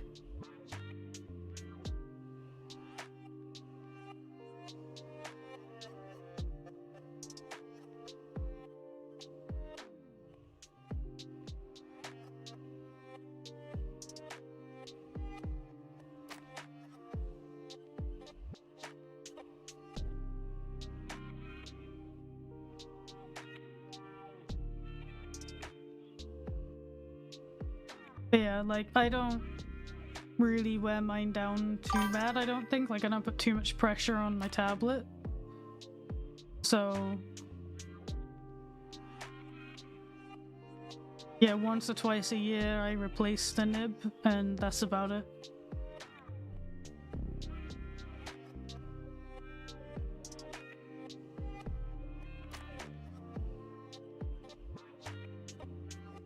I have not needed to replace anything on my tablet. Occasionally the cable gets a bit fucky, I just unplug it and plug it back in. But nope. Never had to replace anything on this little pad. It just works.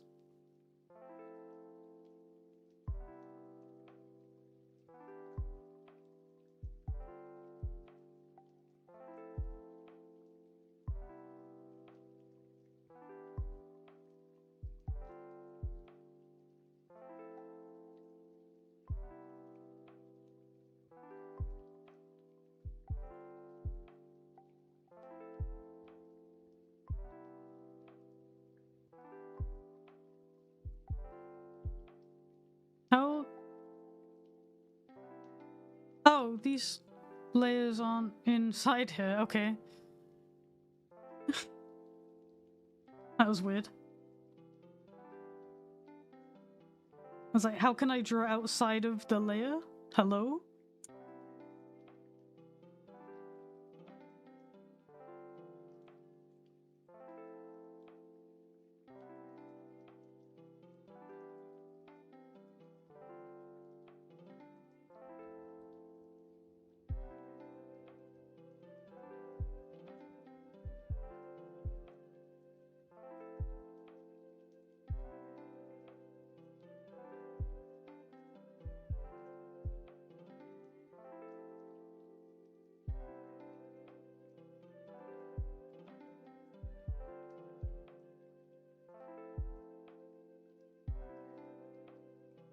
Oh my god, shit soup in the chat. What flavor of soup is shit? Or is it literally just poop flavor?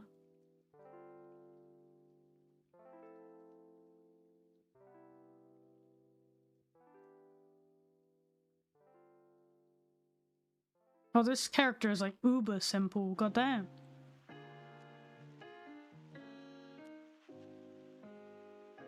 Wait, chicken and corn is a flavor of soup? Why are you...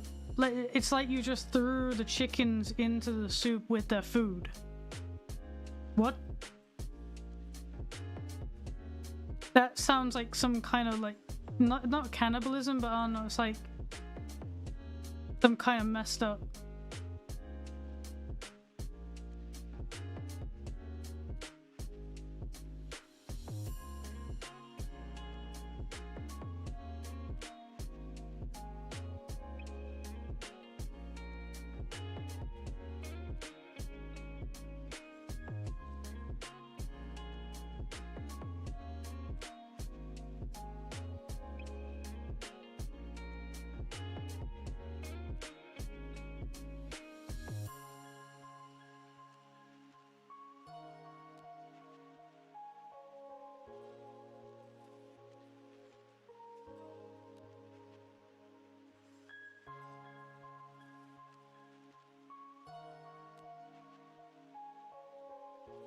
That is true. Chicken and egg would be worse.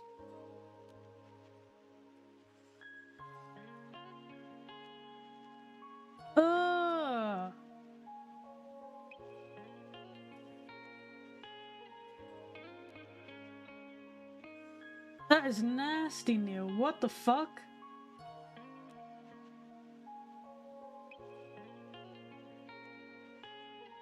Humans upset me. Why do we eat the weirdest, like, shit imaginable?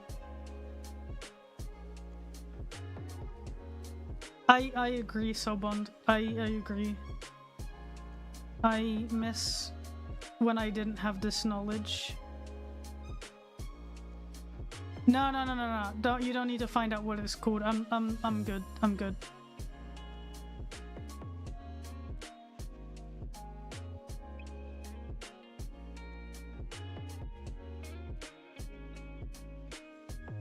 But I think we found the shit soup.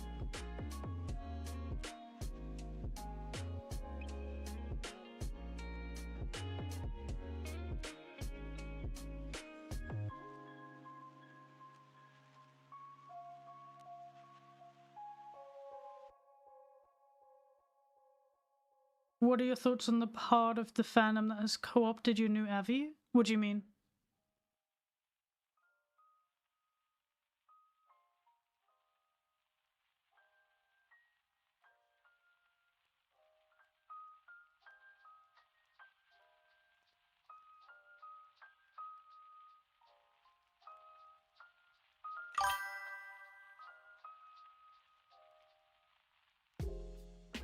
Like, you mean my new avatar base? Like the kobold or the dog or something?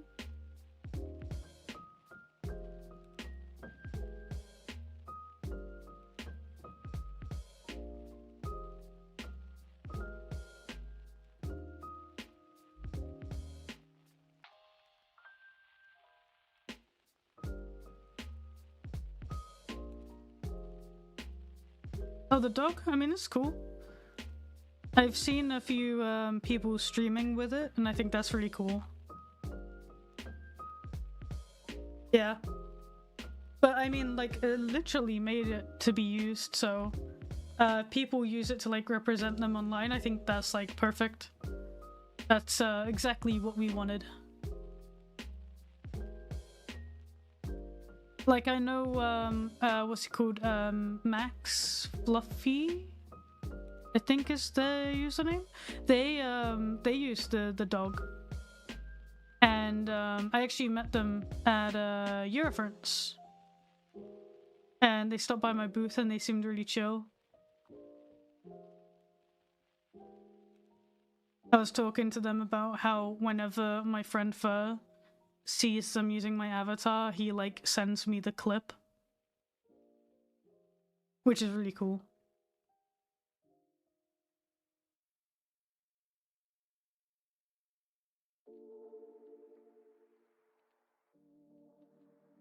Okay, these eyes need to be a bit lighter. Like that.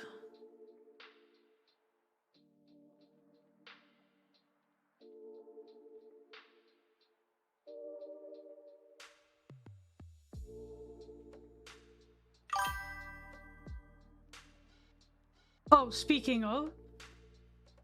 Hello?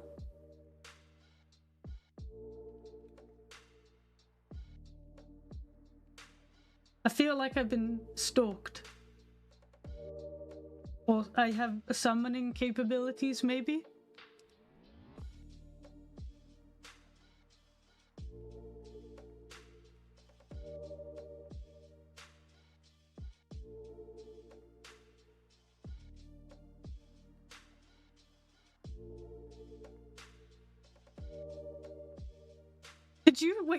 Did someone tag you?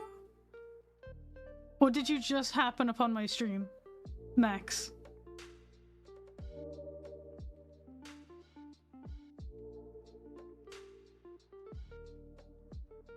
Oh my, what the fuck? So, I literally, someone is asking how I feel about, like, people who have kind of, like, adopted my avatar bases to use, like, in, like, content creation and stuff. As, like, their avatars and stuff. And I was like, oh yeah, like, I'm aware of, like, you know, like you, Max, who uses my dog base. And I was saying about how I met you at Eurofronts, and I, you know, told you about how, like, whenever my friend sees you use my base, he sends me the clip because he's, like, jump scared seeing my bases. And then right after I finished saying that, you, like, followed me, and I was like, oh my god, what?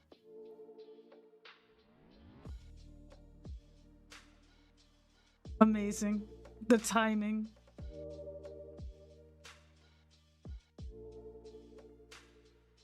Actually, I'm actually, like, convinced now that I can summon people by mentioning their name. Hang on, I'm gonna, like, see if I can summon Picari. It's like they're in Australia, so if I manage to summon them at this time, I'm pretty sure they're asleep. Then I know I have magical powers.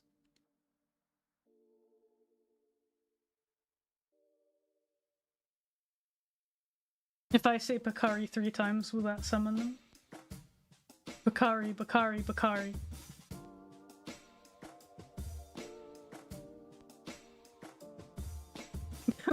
Mention Princess Diana or Elvis or something. See how powerful it is. Well, I mean, like, I feel like trying to summon an Australian when I'm pretty sure they're asleep is a good test of how powerful my summoning powers are. But yeah, no, I think I just got lucky. You have to do it in front of a mirror under a candlelight with a bottle of Bacardi sweat in your hands. Ah, so true.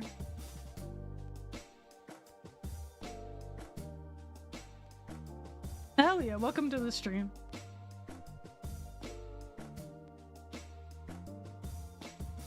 That was such a funny coincidence, though. Actually, I'm not convinced that someone didn't just like tag Max and was like, "Hey, Jinx is talking about you. She's talking shit. You need to get there right now."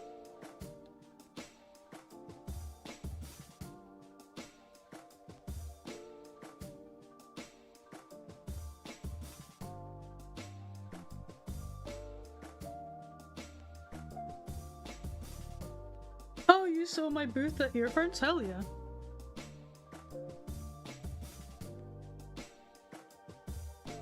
That's funny as hell. If that actually is a coincidence, that's really funny.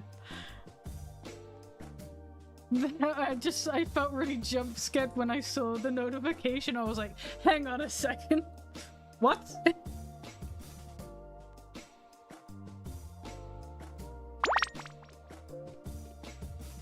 I literally took a sip, but I'll take another one.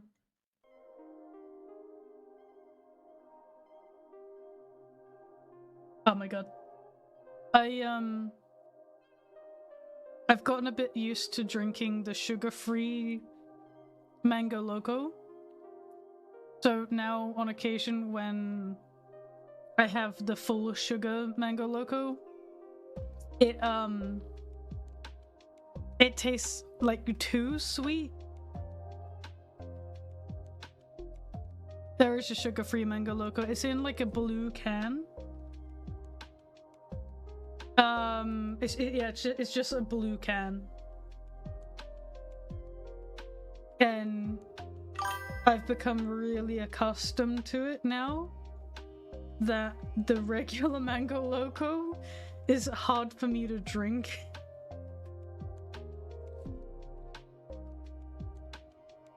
Why would you buy something inferior? Because I'm trying to be healthy.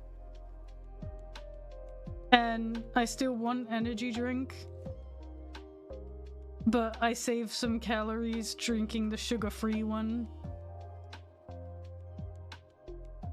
Even though, I mean, it's an energy drink, so regardless, it's not really good for me, but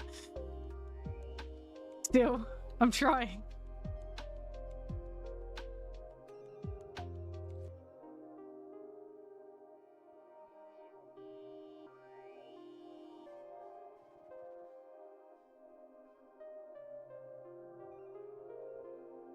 Is GamerSupps actually that good? I hear like good things about it, but I honestly can't be bothered to try it.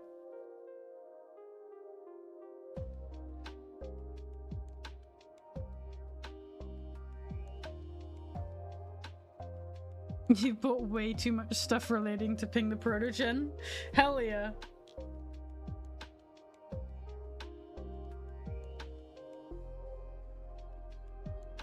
I love my Protogen.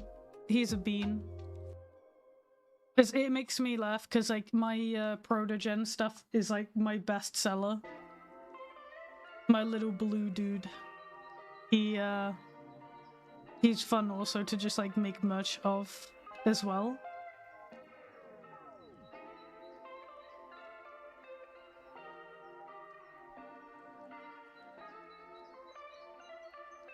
What program am I using? I am using Paint Tool Sai.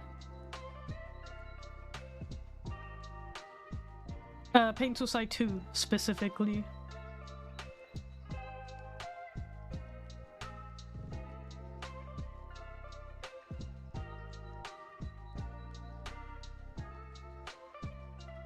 Wait, GamerSupps do a mango flavor?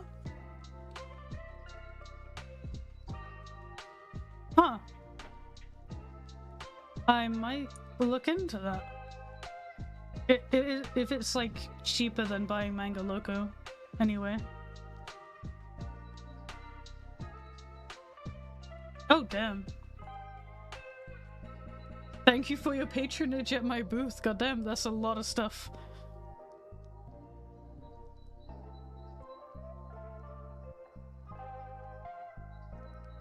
What happened between Paint Tool Sai 1 and 2? Paint Tool Sai 1 is 32-bit.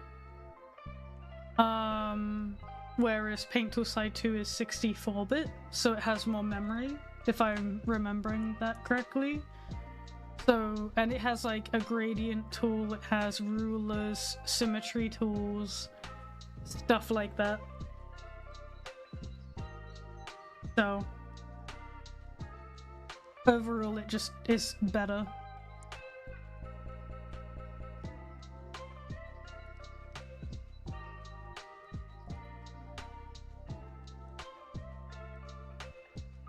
That's not bad.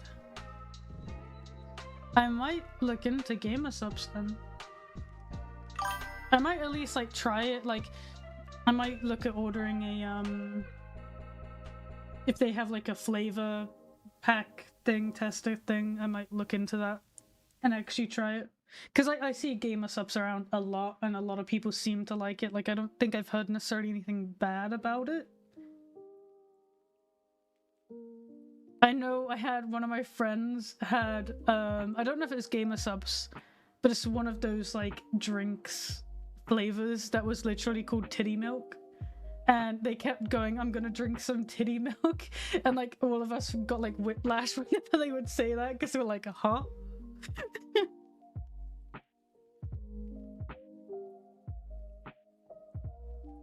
Yeah, I'll look into that.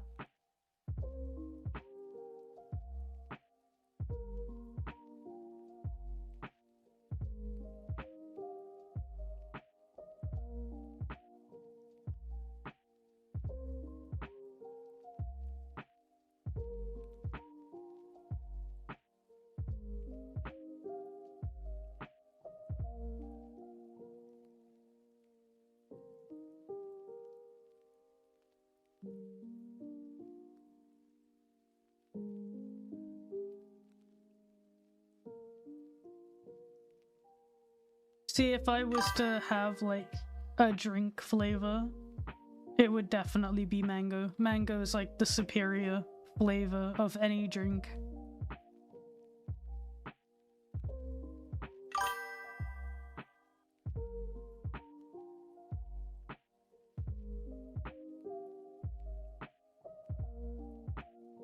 What color would the drink be? It'd be mango color.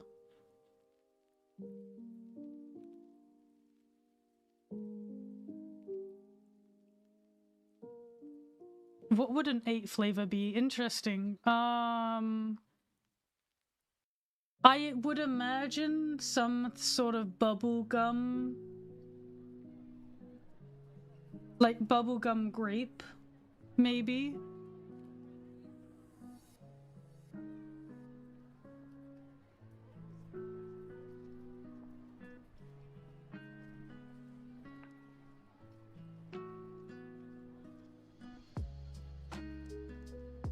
Orange creamsicle flavor? That sounds pretty good.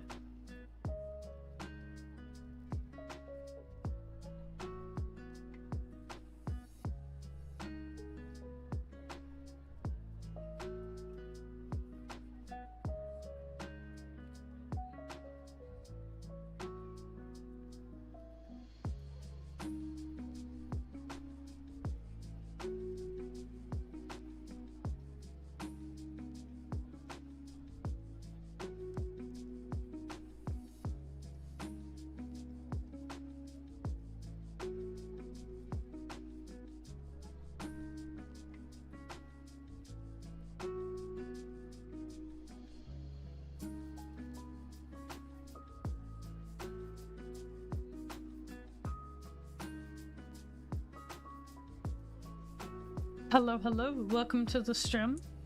Right, before I begin shading, I'm gonna nip to the bathroom really quick. I'll be right back.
I am back. Hello.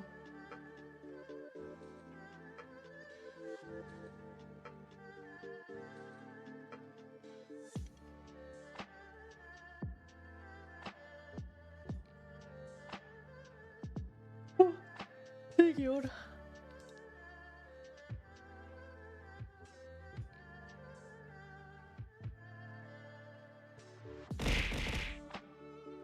Wow, rude.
Oh, I'm glad you like XP Cookie. I will say, like, especially my new kind of style of doing the shading, I really like how it looks before I edit the colors of it. I think it looks really pretty.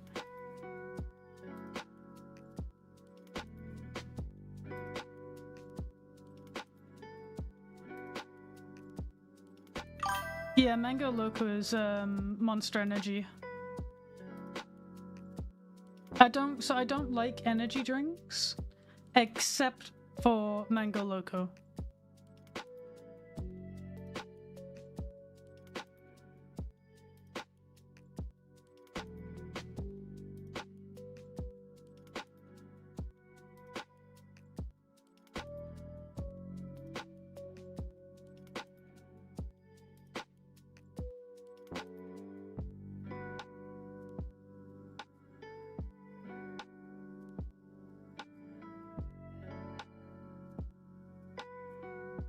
I don't think I've tried White Monster, but the thing is, like, if it tastes like energy drink, if it has that, like, it's like a certain berry they use for energy drinks. I don't remember what it's called. But if it has that taste, I don't like it. I really don't like it.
you'd say that the white one is citrusy?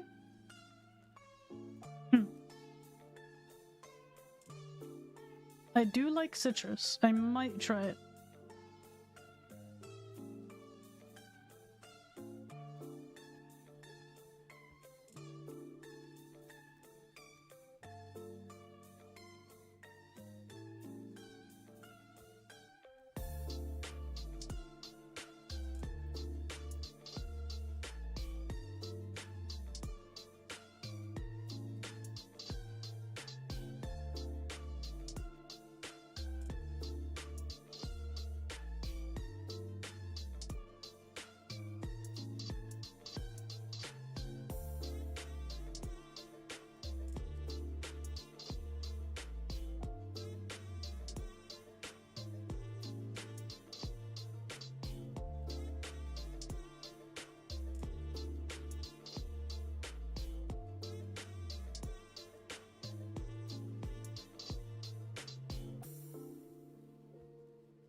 Thank you for the follow.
My god, XP, what the fuck is that name?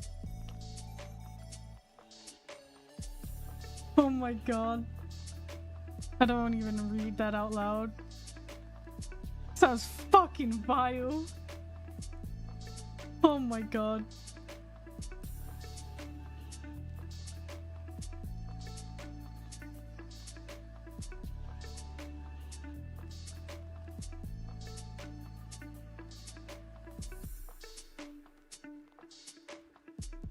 Blowhole blast doesn't come close to whatever the fuck that is. Holy shit.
I will indeed take a sip. Thank you for the reminder.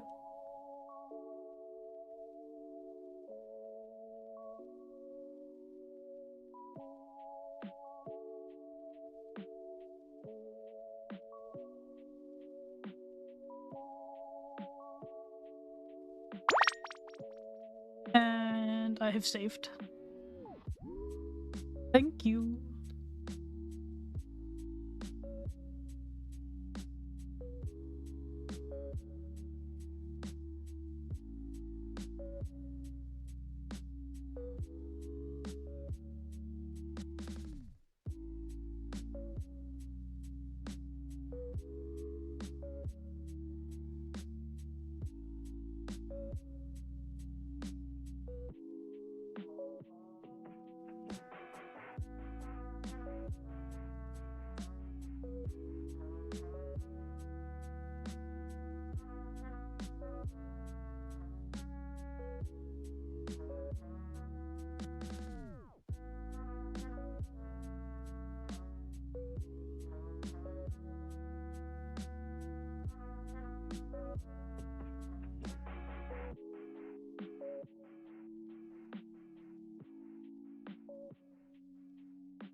See you around. Hope you enjoyed the stream.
Thank you for the follow.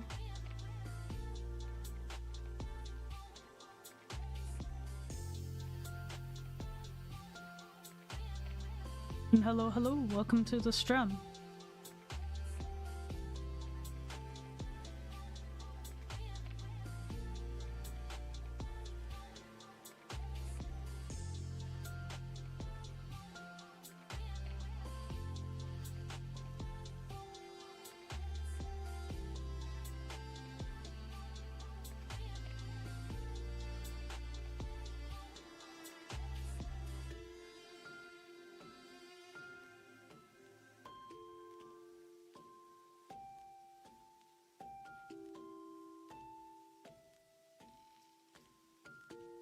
The day do be going. How is your day?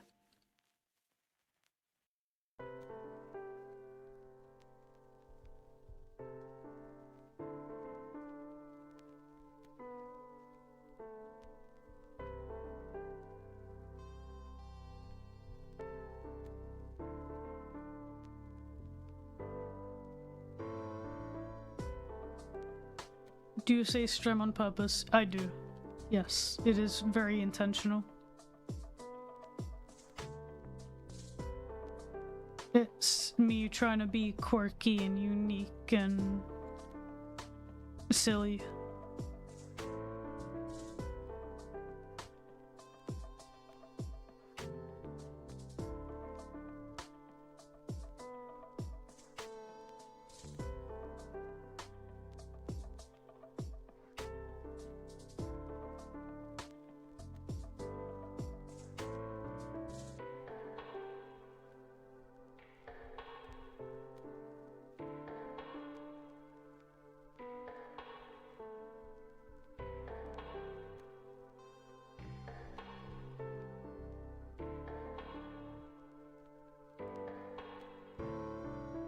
Ooh, hello, tinnitus. Please go away.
Welcome back.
I think the goofy names are just like funny.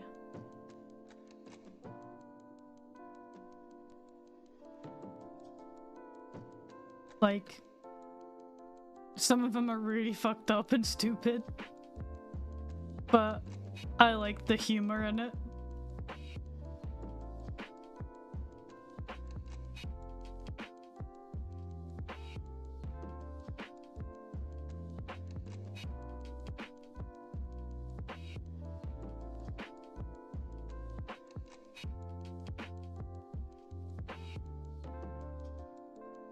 Like, if I was gonna create like a drink flavor, I would probably call it something really wacky and stupid.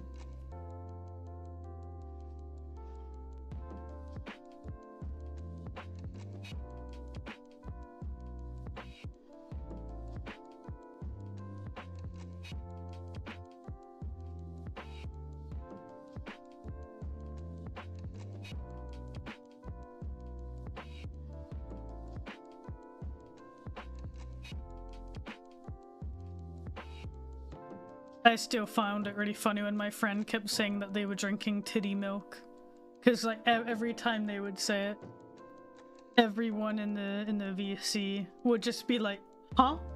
You know, just like what? I found it really fun.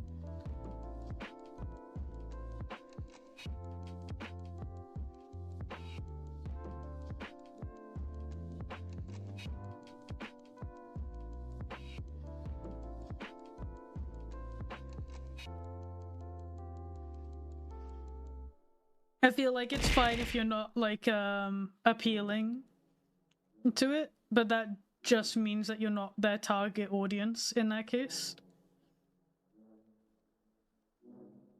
But I mean, it's clearly working for them, because like most people know about gamer subs if they're like more on the internet. Specifically like those who engage with like YouTube and Twitch creators, I feel like are aware of the brand.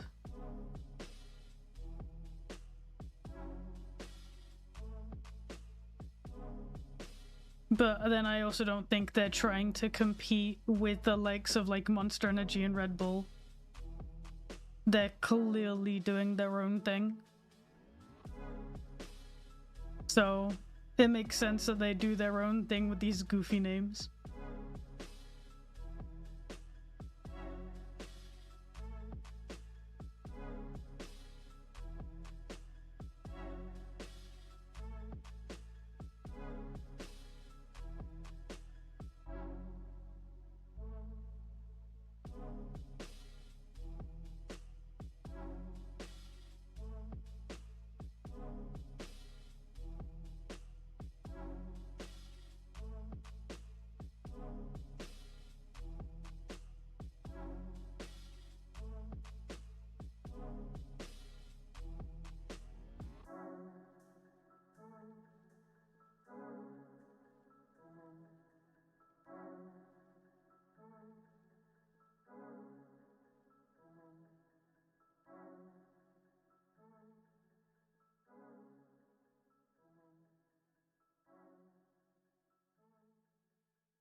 Isn't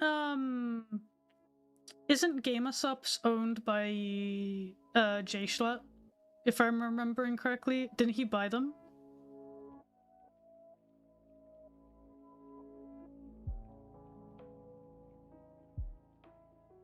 Yeah, okay. I thought so, but I was like, I don't want to like get that wrong.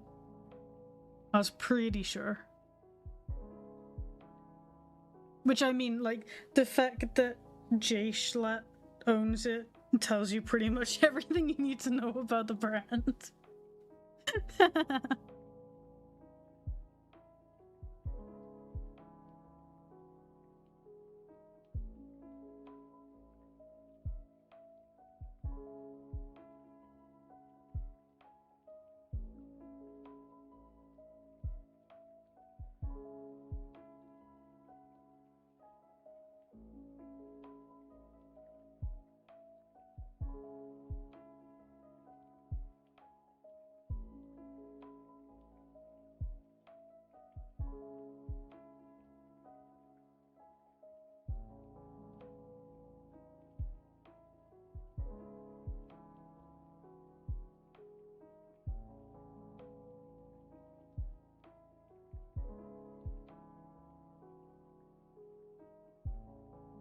Hello, hello.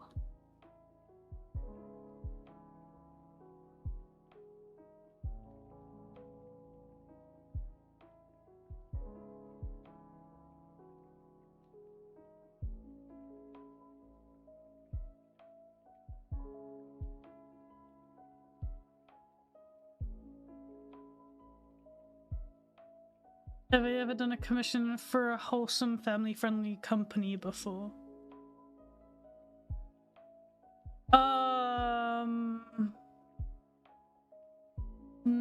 Not that I recall, no. The only companies that want to collab with me are like adult toy companies. And I've done a lot of artwork for one, and I did a comic for another, and then recently I keep getting asked by those doll companies to do drawings to promote their stuff, and I really don't want to do it, and I keep turning them down, but they keep haunting my DMs.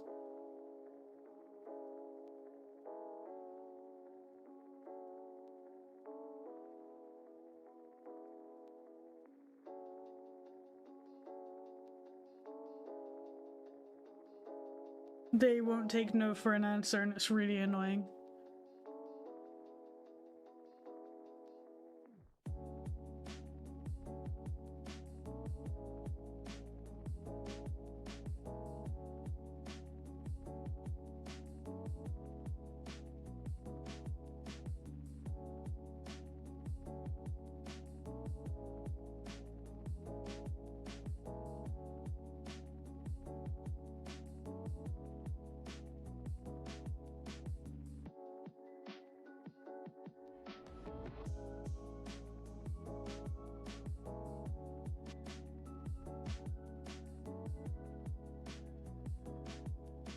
Yeah, right, you would think that consent would be kind of important, given the quality, like the nature of their work, but nah.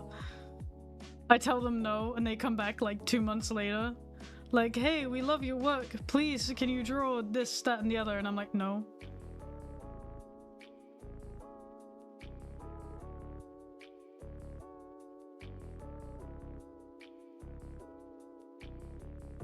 I had to yell at one company that I did a collab with, because I did a collab and it was very successful, which was awesome.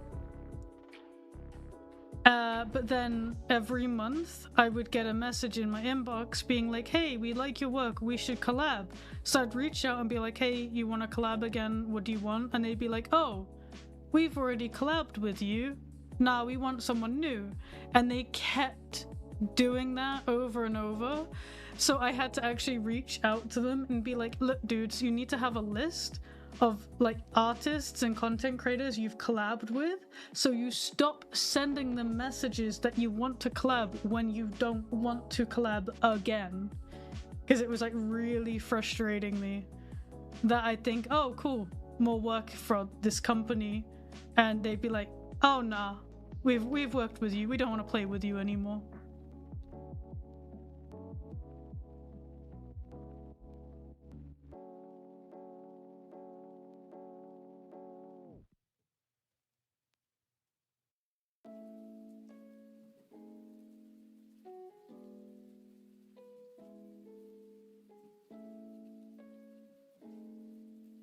Yeah, like honestly, they probably should have collabed with me again, because my first one was pretty damn successful.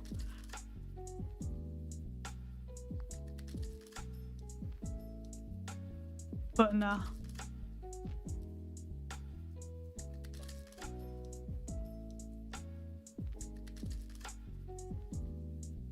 Did they stop? They did stop after I sent them like a formal email basically complaining about them wasting my time.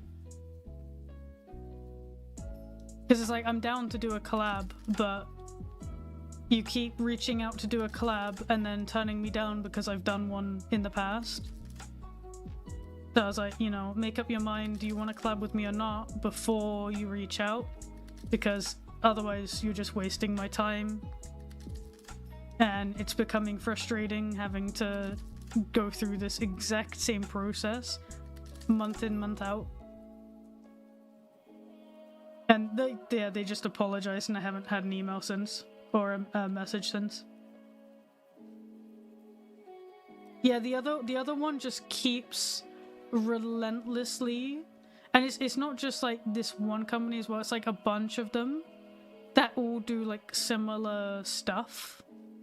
they keep sending me messages and commenting on my posts, being like, we really want to collab, and I've told them no, because I'm not interested in the products that they sell. So I don't want to promote something that I wouldn't use. Because like, it's not like they necessarily want to pay me for the work that I do. They want to do a collaboration where basically I do advertise their product, and then I have an affiliate code. So when people buy said product, I get a percentage of the sale, which is good, but only if I can actually get people to sell it, and I don't think my target audience wants to buy the shit that they sell.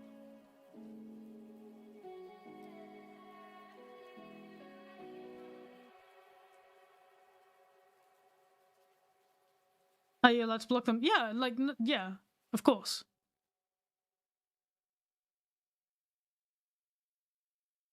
I've blocked a couple of them because they were being annoying. But there's like so many, and new ones keep popping up.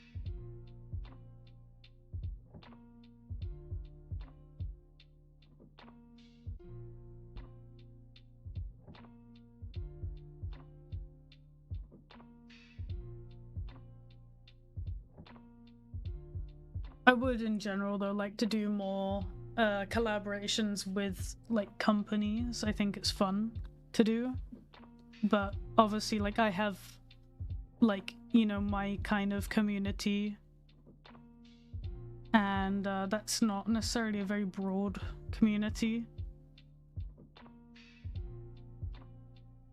So typically, unless they have a certain interest in wanting to advertise to furries, I don't think they're gonna reach out to me.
thank you for the follow.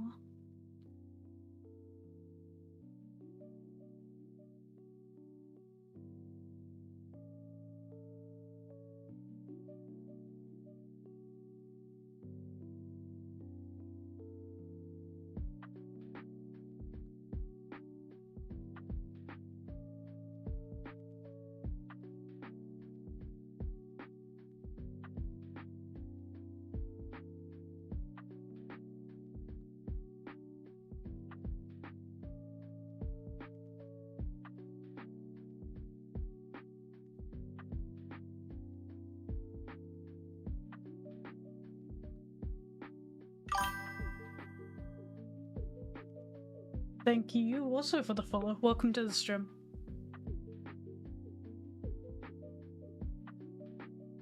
But yeah, what about you guys though? Do you have any interesting plans for the week?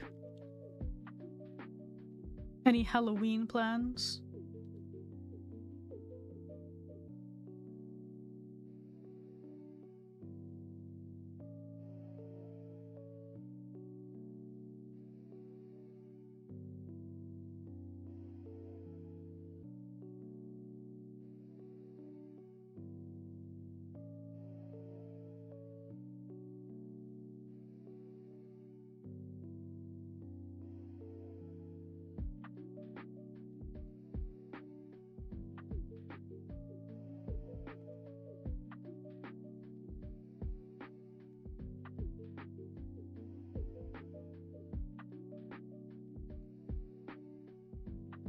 Halloween is your 10th wedding anniversary? Wait, you got married on Halloween? Did you have like a Halloween themed wedding?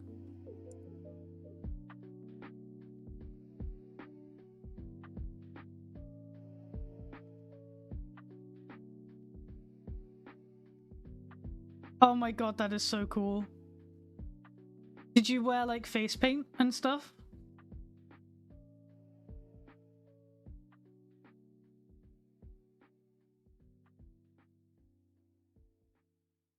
I don't think I've ever actually met anyone who had an actual Halloween wedding. That is so sick.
My god, that is so cool, honestly.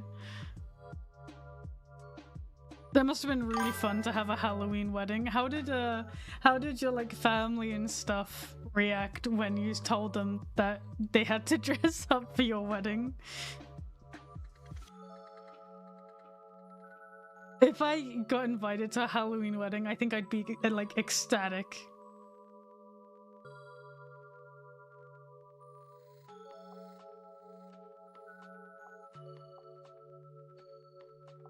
Because like, I think most people hate to like dress up for a wedding, but dressing up for Halloween is fun. They weren't even surprised? Okay, I mean, okay. That says a lot about you then, I guess, in your interests. That is so cool.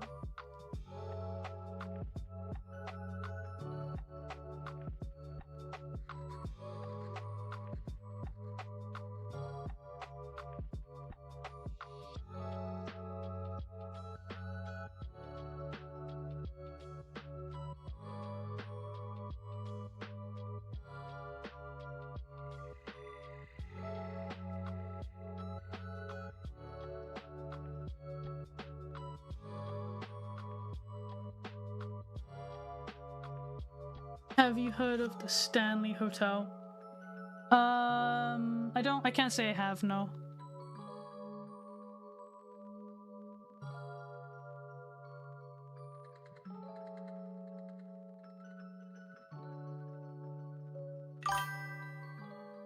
Thank you for the follow. Welcome to the stream.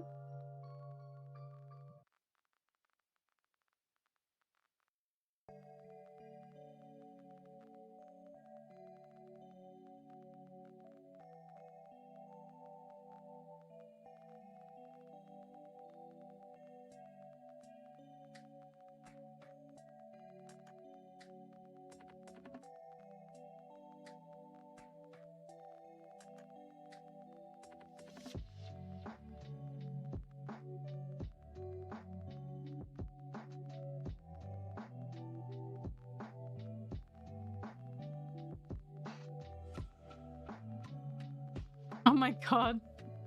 So I guess you and your partner, you're both like really into like spooky stuff? Like horror and all that jazz?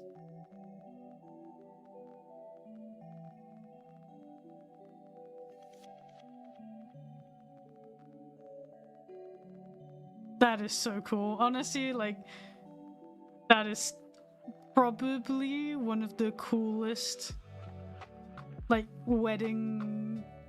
Like, I want to say story, but I haven't heard, like, the whole story, but still, yeah.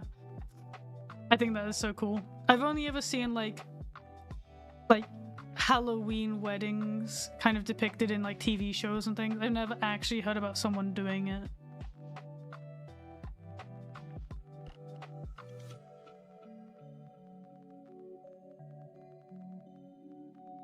I think that's awesome that you found someone who matches your freak. And you both wanted the spooky wedding. That's so cool.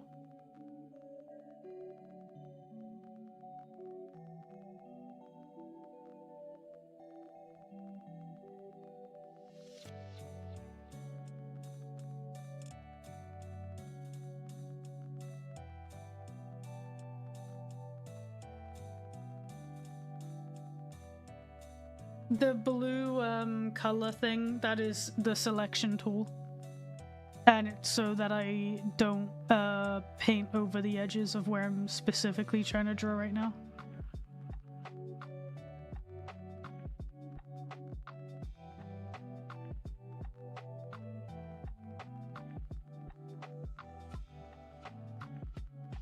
I love the idea of like that kind of thing, but I am so chicken when it comes to anything spooky.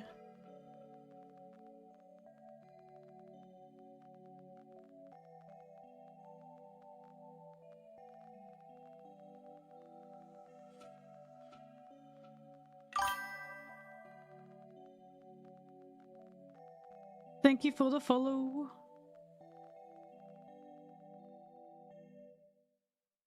I saw the fursuit adopt. It looks so good.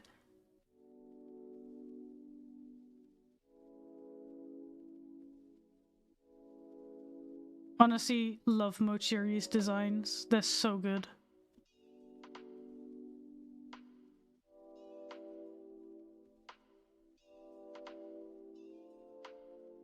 I was gonna ask you, are you entering for it or not?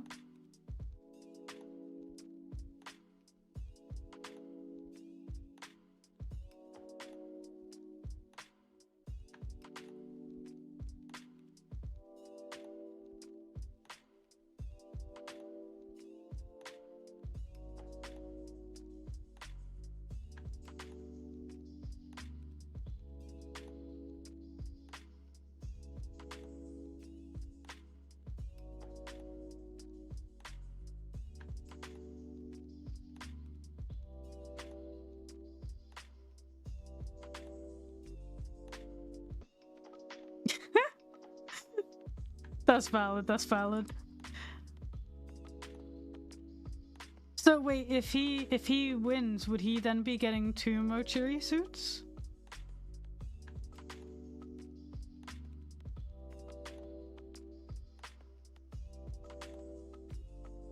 Damn. That's cool.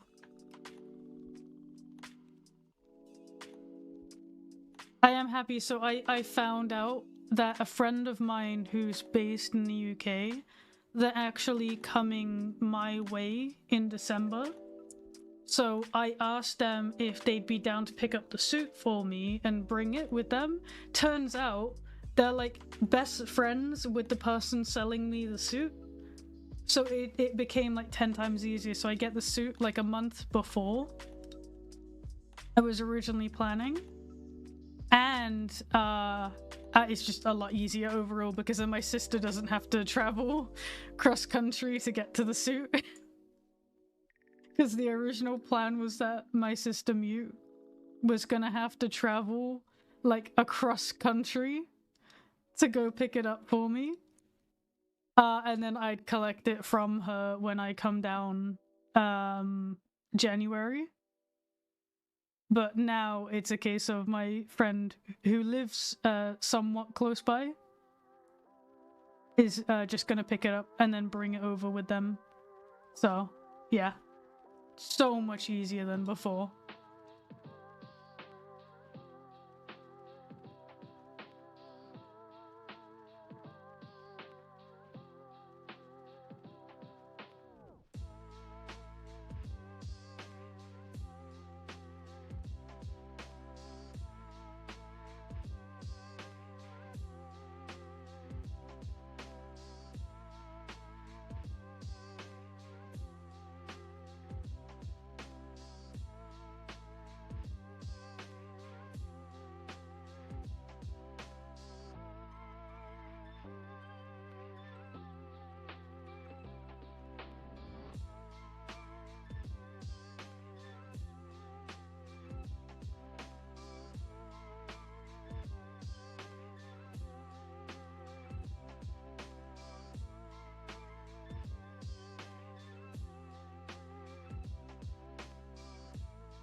Mercury goes to Jamoth? Oh, that's cool. I would really like to go to Jamoth at some point. But I think my main fear is not obviously speaking Japanese. I don't know how that would work. I don't want to be like intruding as well in the convention, I guess.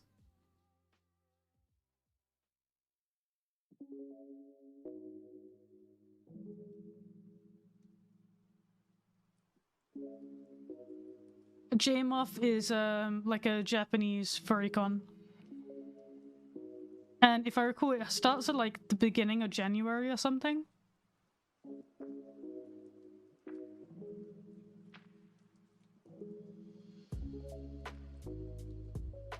I know we have a friend who's a K-line suitor, and he's like encouraged us to go to Jamoth one year, which I think would be very cool.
Hi, koala.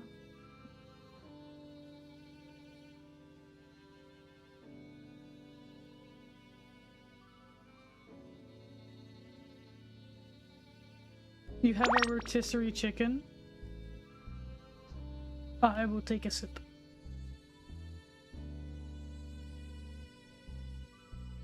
Did you have like an entire rotisserie chicken?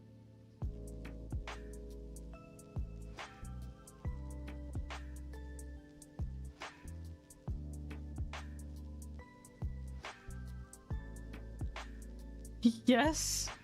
You casually sat eating an entire chicken. Like in fucking Peak when you crack the egg and you get the chicken, you're just eating one of them. Oh my god.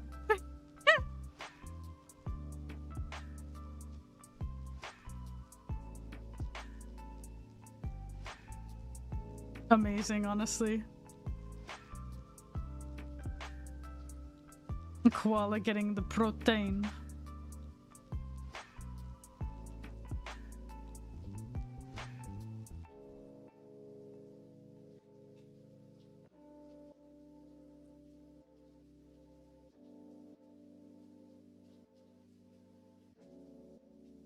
Yep, koala strong. Look at him working out, getting his protein.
Thank you for the follow.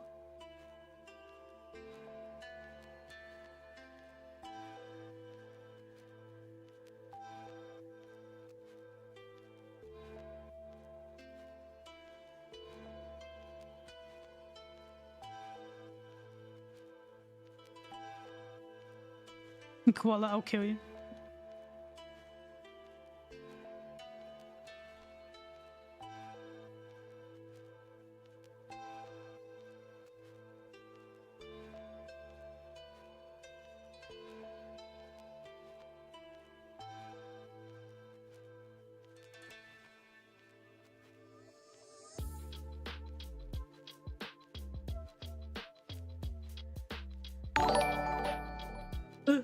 I am still drawing beans, always drawing beans.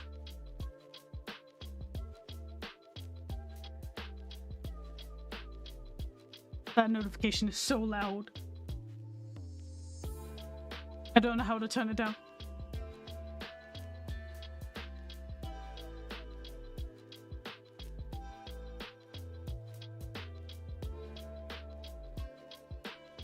Oh, I'm sorry, Flex.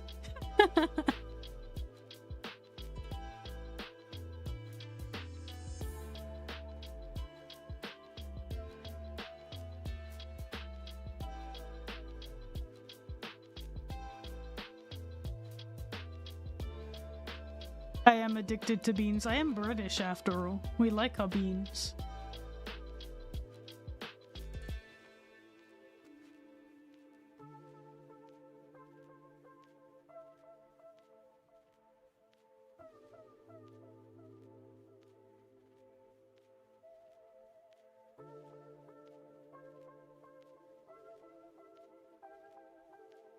Favorite tea, Yorkshire tea. Love Yorkshire tea.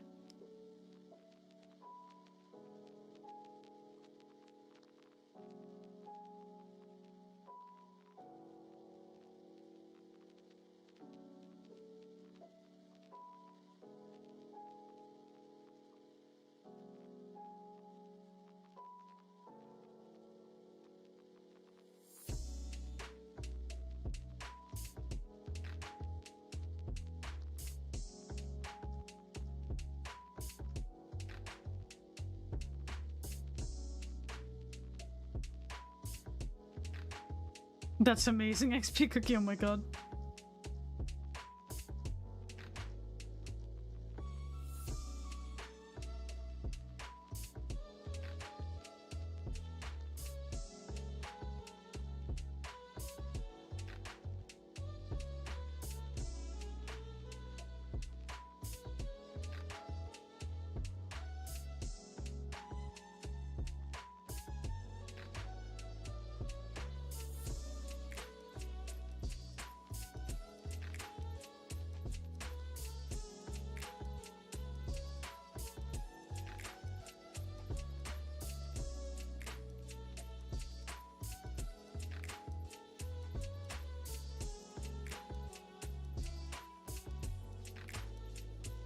Is it true that British people have bad teeth hygiene?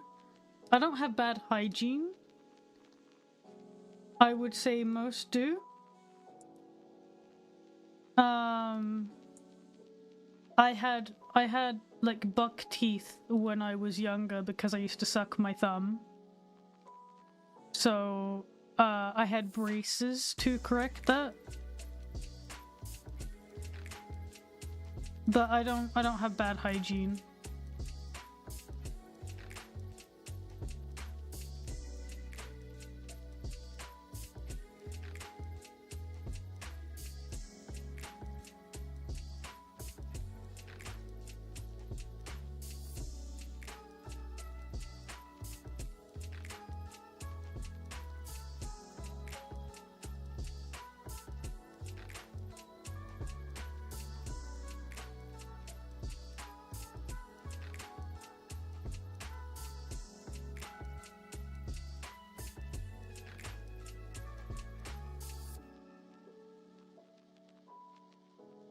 Okay, first layer of shading is done. Holy, that took way too long.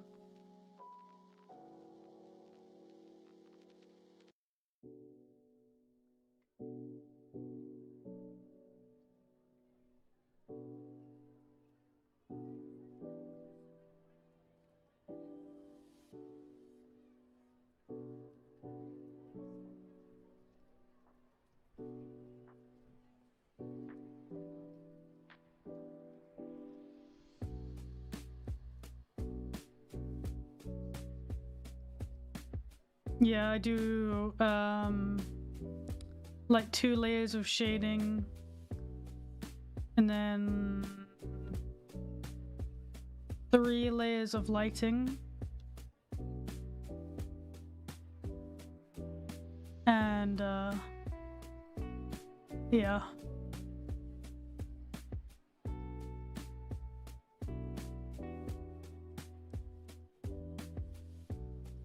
But at least this this shading layer shouldn't take as long.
The tools I use is literally just a standard pen tool and a blur tool. No more complex than that.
Hello, hello, welcome to the stream.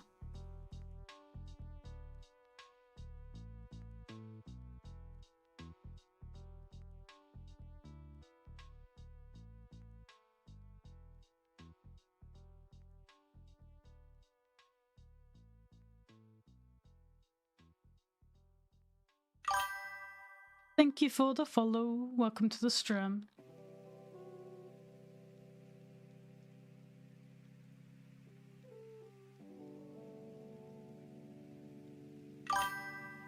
Thank you also for the follow. Yeah, those who are just joining, I'm currently working on a commission.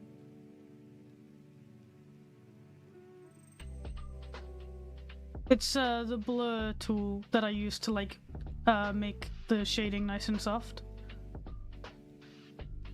Right now I'm just drawing like cell shading.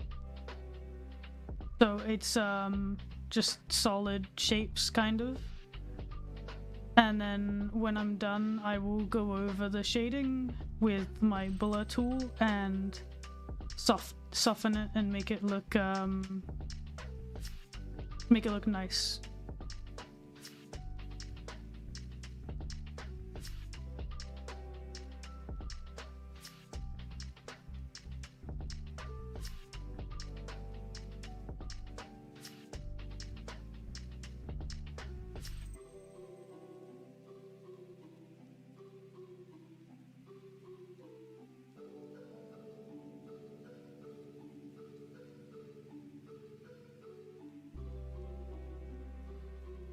Yeah, so for my first layer of shading adds depth to the character or the artwork.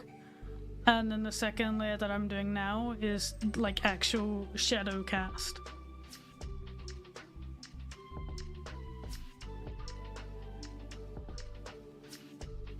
Because I used to do just like casting shadows, but I felt like my art was missing depth, so I started doing a layer underneath the shading just to bring depth to the artwork, and I found that it added so much to my art, so I just kept doing it.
Thank you for the follow.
I've saved. Thank you for the reminder.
I'm back.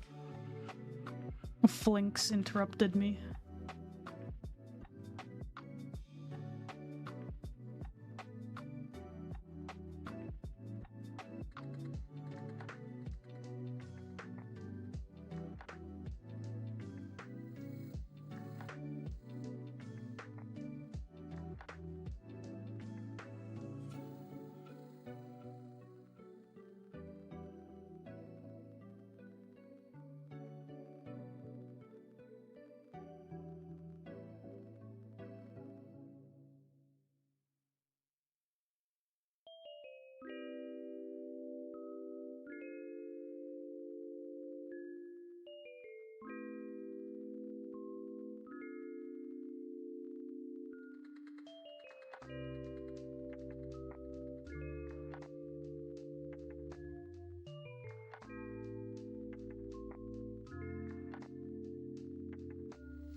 Thank you for the follow.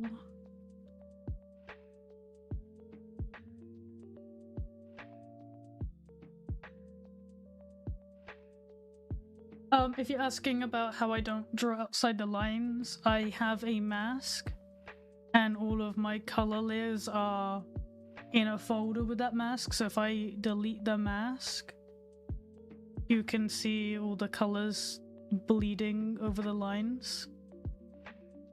It's just because I have a mask that prevents me from drawing over the lines.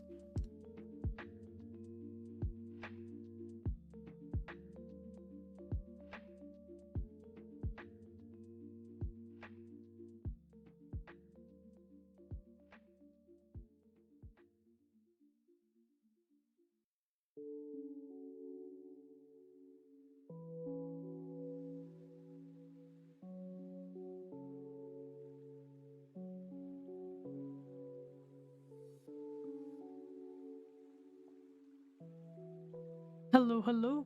Welcome to the stream.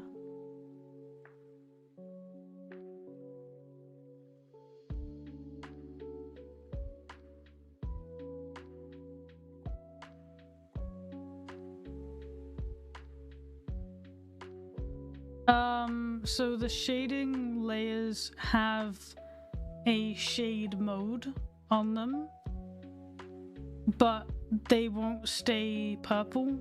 They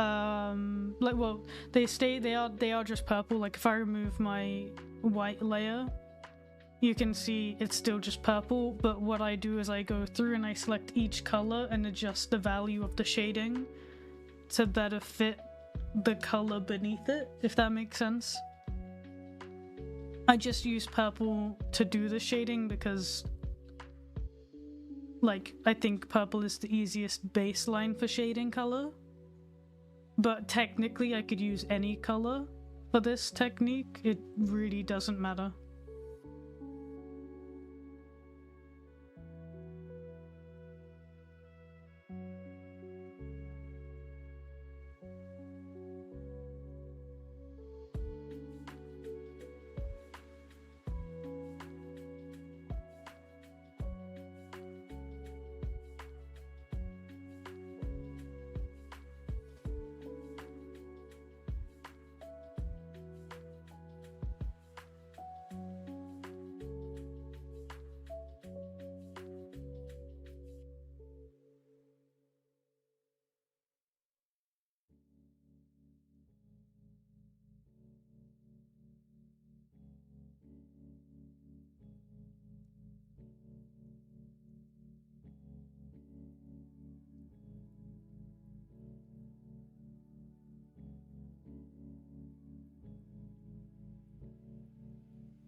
To adjust specific parts, I just select the layer of coloring and then just adjust the values of the shading.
No, you're all good. I mean, it's like understandable to like question what I'm doing or why I'm doing it. At this point, a lot of the stuff that I do, I'm not really thinking about. It just is my process. So it's not necessarily easy for me to explain why I do some things. It's just part of my process.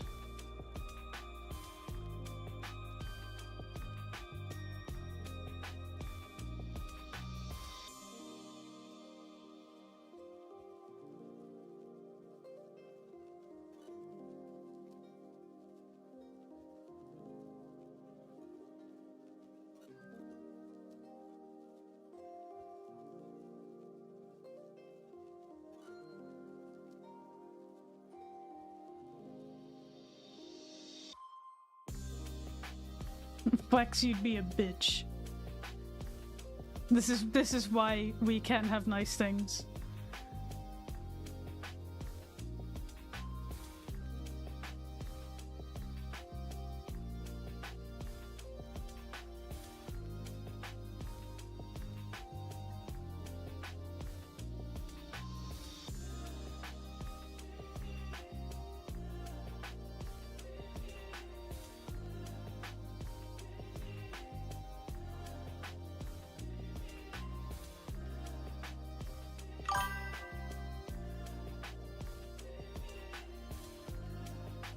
Thank you for the follow.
Thank you so much for the follow.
Thank you.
Okay, I am gonna take a quick break here because I have food right in front of me and I am hungry and I need to eat it.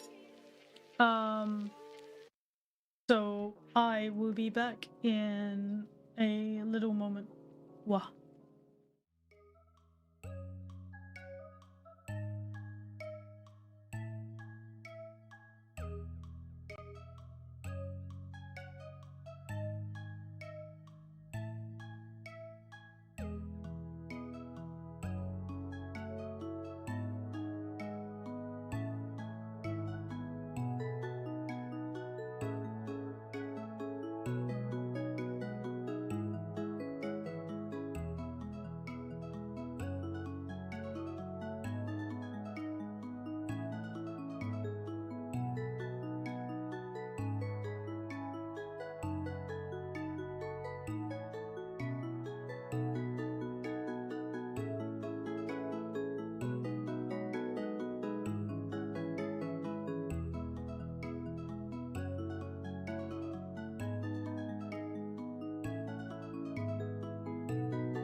I am back. Hello.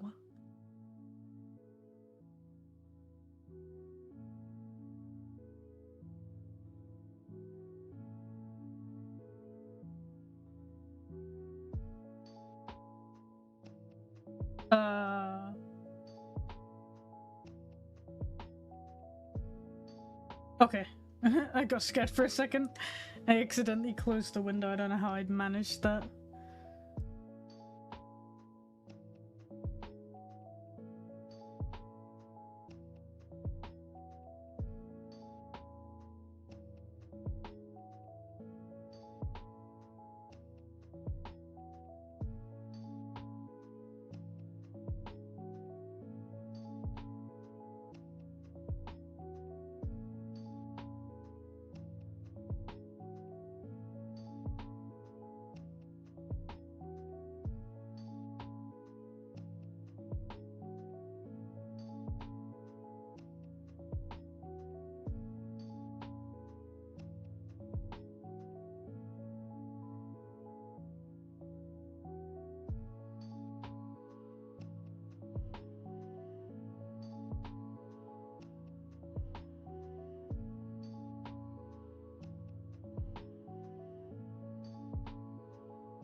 I try to imagine it in a 3D space, but that being said, my lighting isn't terrific. I'm not like I don't put too much thought into it really. I just kind of like, okay, the light source is up this place somewhere. And try to work with that, but I don't put too much thought into it overall. I just kind of wing it and hope it looks good.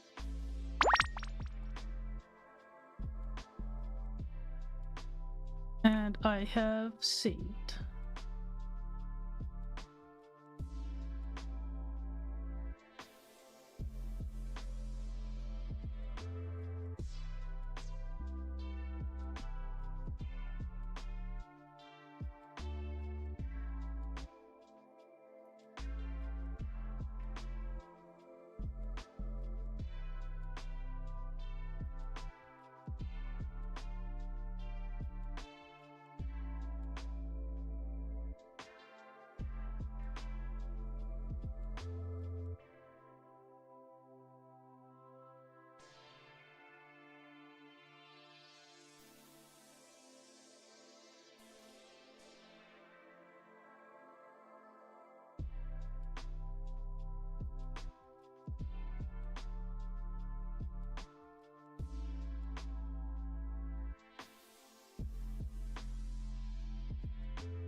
Yellow.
Is this what rendering is? Kind of, I guess.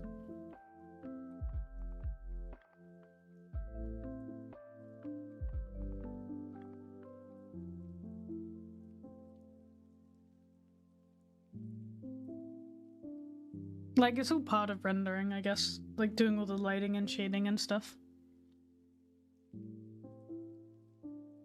And I've been good. How are you doing, Chokyo? Choco, sorry.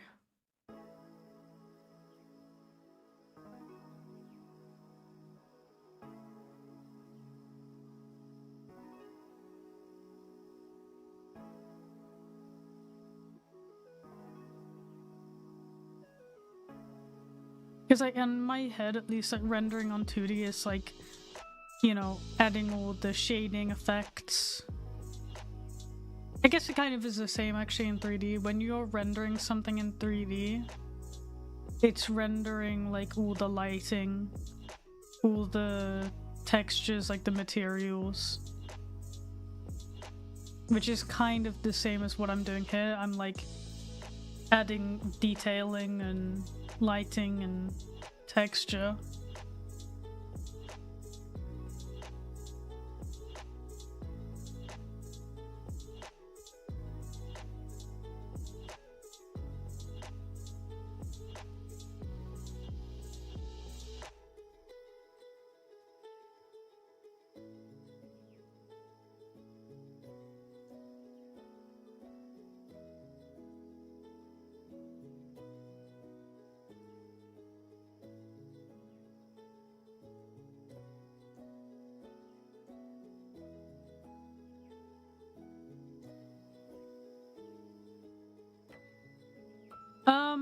Truthfully, I just don't think I really had anything to stream for a while.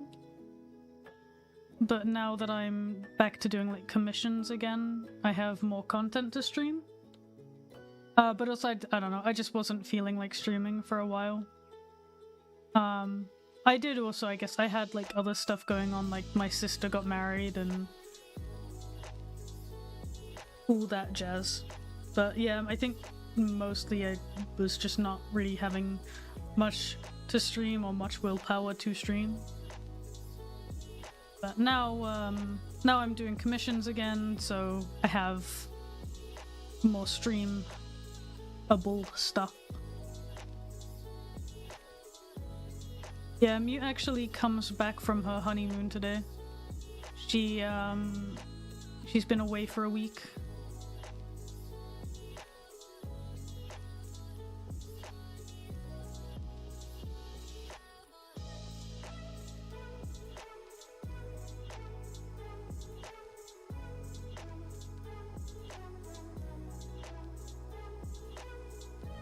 They went to Tenerife.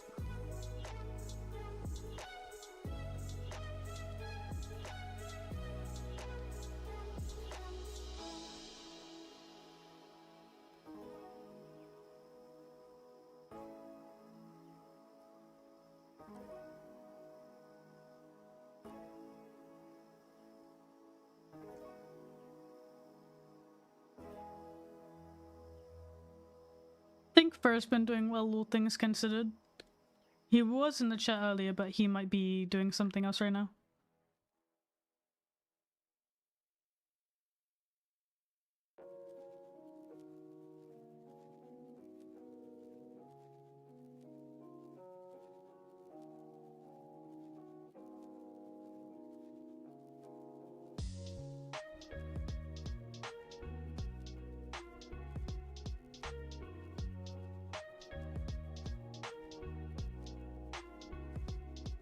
Yeah, the blue lighting is ambient occlusion, yeah.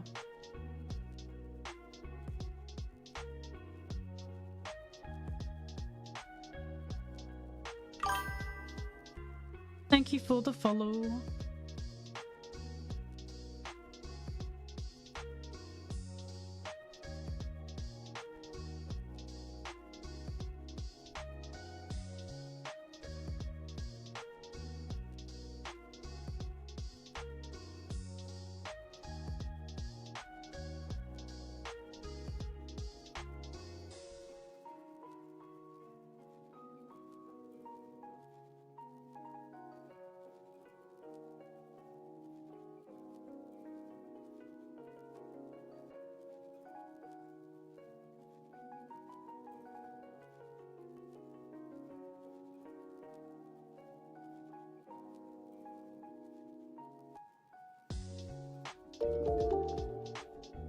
Oh, thank you so much, Rise the Steak, for subscribing.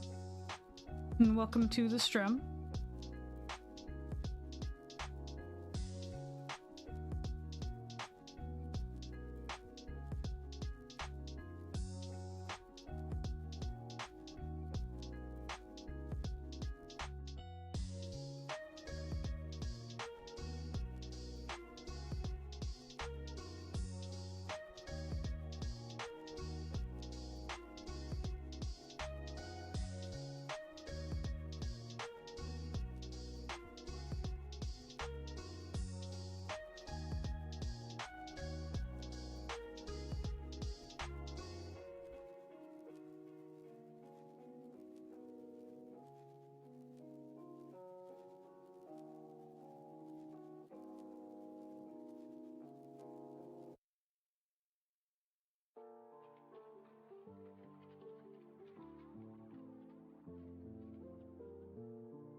What key do you use to invert the canvas?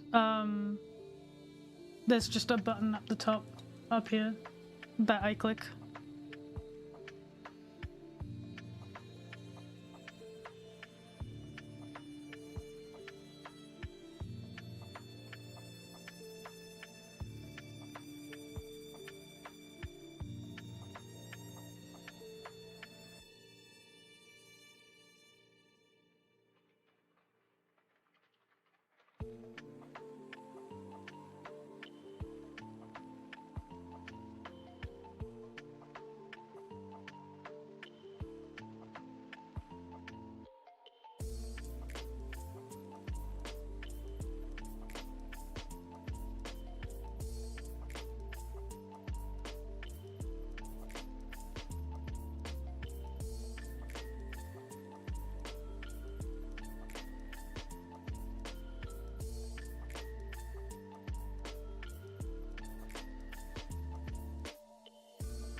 Oh hell yeah, you got the plush? Let's go.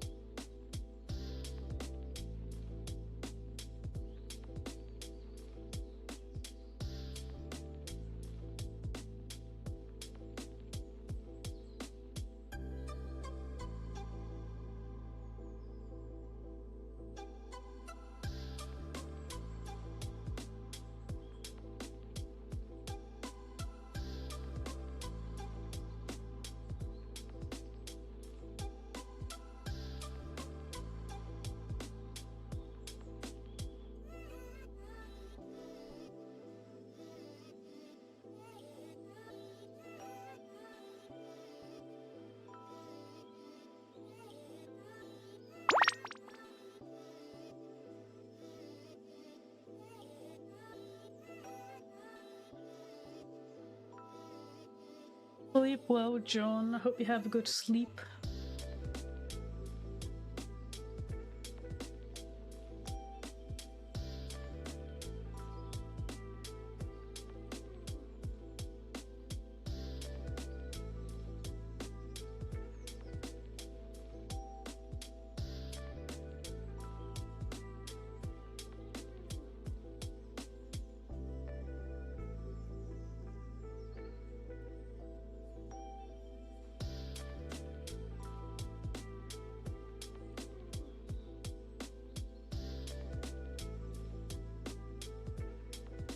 I wouldn't say I've ever studied, but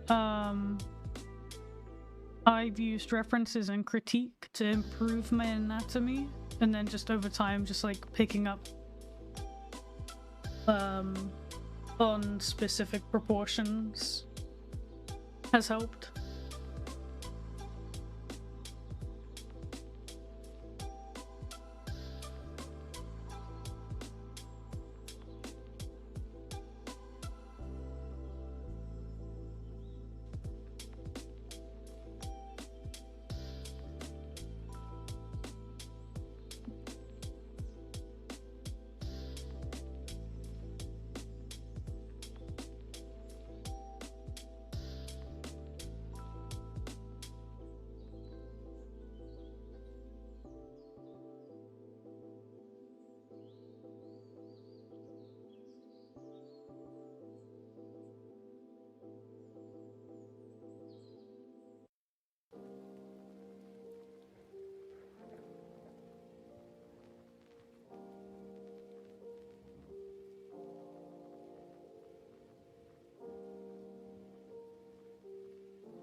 see you around. Hope you enjoyed the stream.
Nothing else has really been happening with me. I've just been doing my own thing. Yeah, nothing much really beyond going to a convention and Meat's wedding.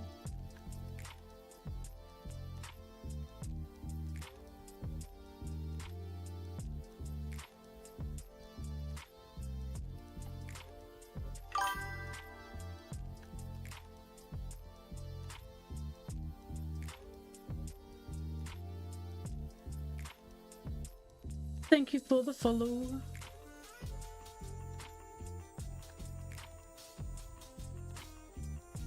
Yeah, like the convention was like insane.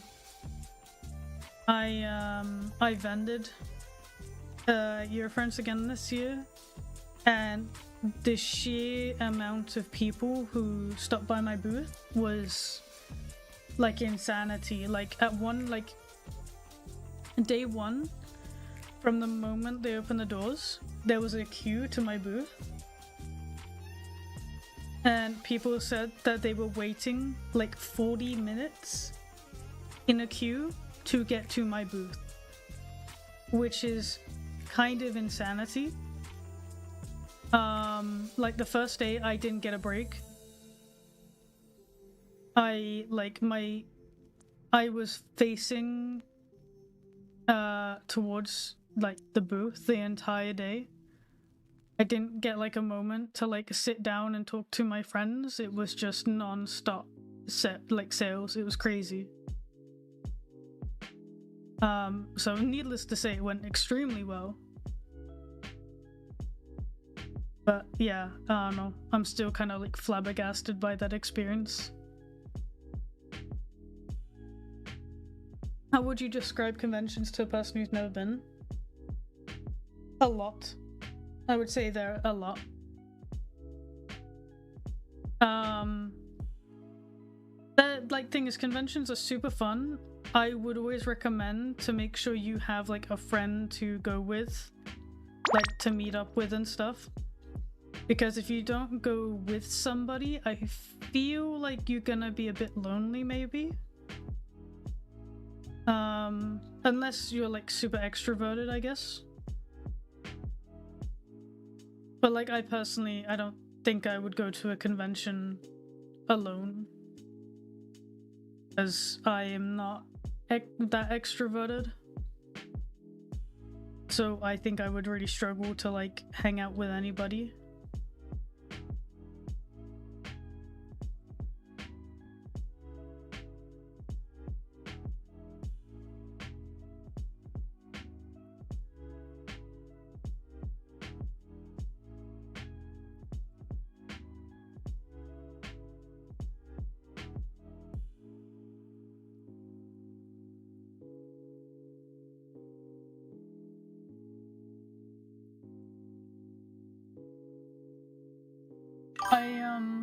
Oh, thank you for the follow. I do hope at some point I can vend an American con, but it will have to wait for the time being. But I would really love to vend at a US con.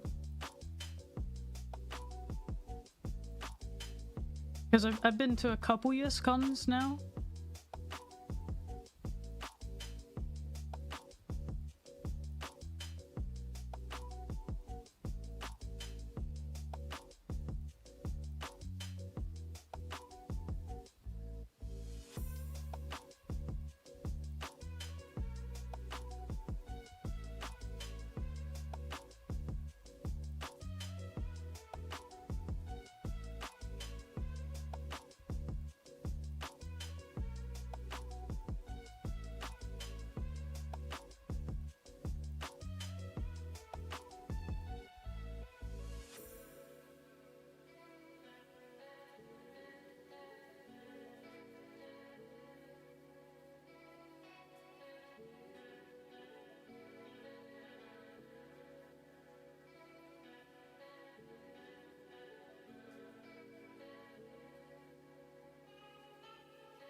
When I vend, yeah, I am selling a bunch of things. So I have like t-shirts, keychains, lanyards, coasters, hats, stickers, art prints,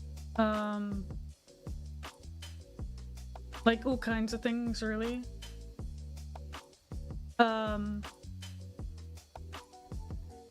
Each year I try to bring like new stuff, which is why my convention prep, like leading up to Yearference, is quite a busy one. So I don't often accept many commissions leading up to Yearference, which is why I like fall out of my streaming rhythm, because I don't want to necessarily stream the artwork I'm working on for merch out of fear that, you know, someone could potentially steal my design. Especially if it's like a very specific product design I'm trying to work on. Also, it's fun to kind of reveal new designs at the convention. Was this the busiest con you've been to? Absolutely, without a doubt. In general, I think it was the best convention I've ever been to. Yearference keeps improving, and this year it like cemented its place, in my opinion, as being the best fur con. Because the venue is absolutely perfect. Like, the dealer's den is massive. There's tons of space. The time of year is perfect because you can easily hang out outside or indoors because it's like summertime. And yeah, it's just like such a good convention all around. But the only problem with it is expensive. So you have to be wary of that when trying to get in. Or when going. But yeah, otherwise, like, I would say that it's become my favorite con.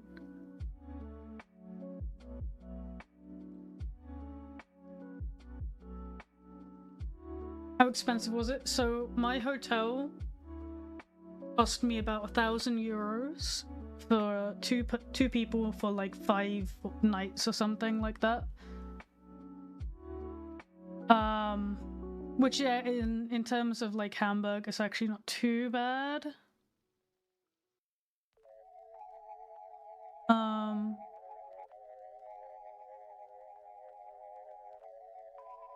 The convention ticket was somewhere around 150, €200. I can't quite recall off the top of my head.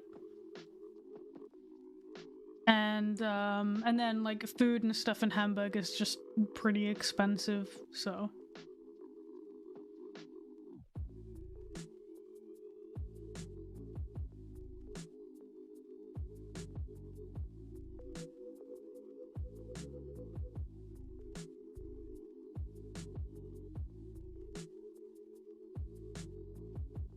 Yeah, but then like for the experience of the con, it's really worth it.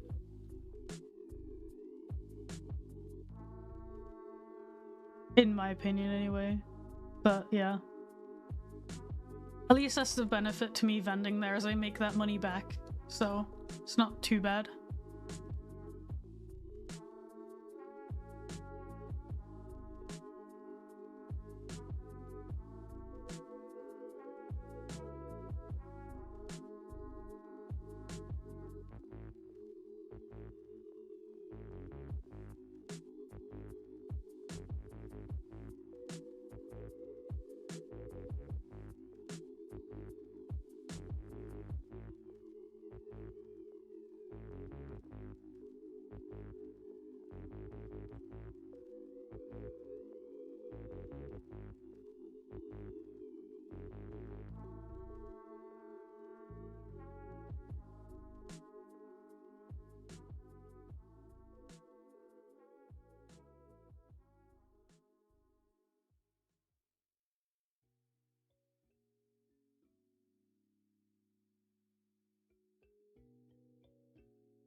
Thank you for the follow.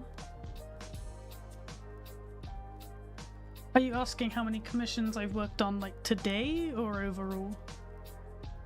Because I was gonna say, like, if it's overall, like, I can't possibly answer that. It would be a lot.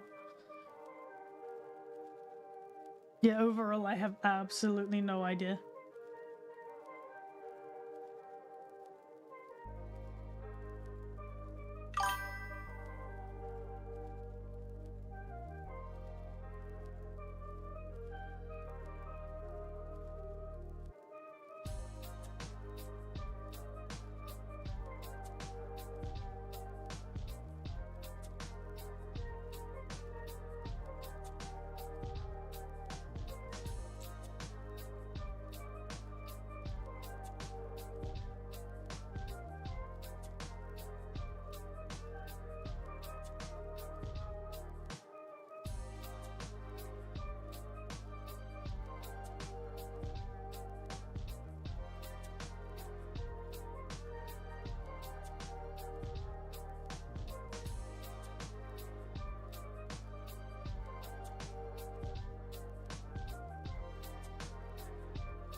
Thank you for the follow.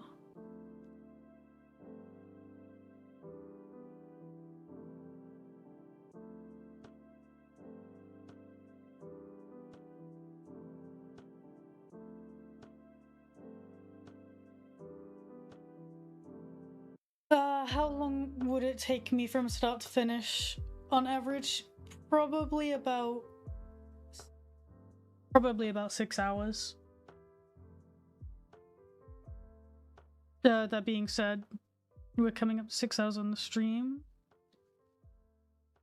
But probably somewhere around 6 to 7 hours in my current like methods.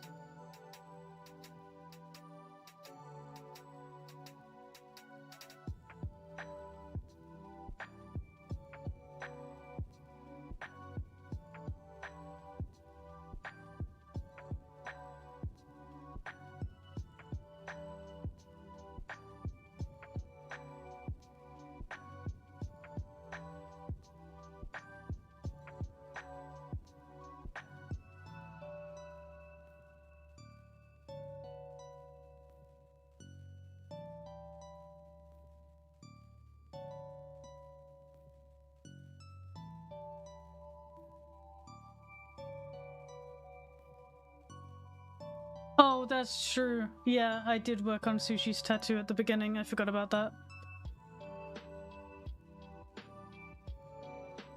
Okay, so probably then around 5 to 6 hours.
Thank you for the follow.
See you around, Choco. Hope you enjoyed the stream.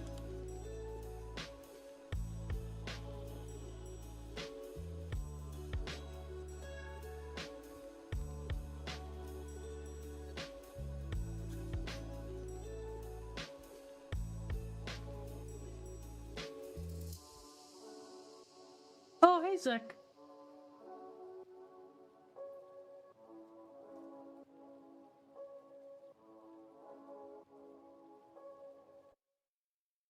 I'm glad you like it so far. It's almost done. I've just got a few things to like polish up and shade and add effects to. And then yeah, it's very almost done now.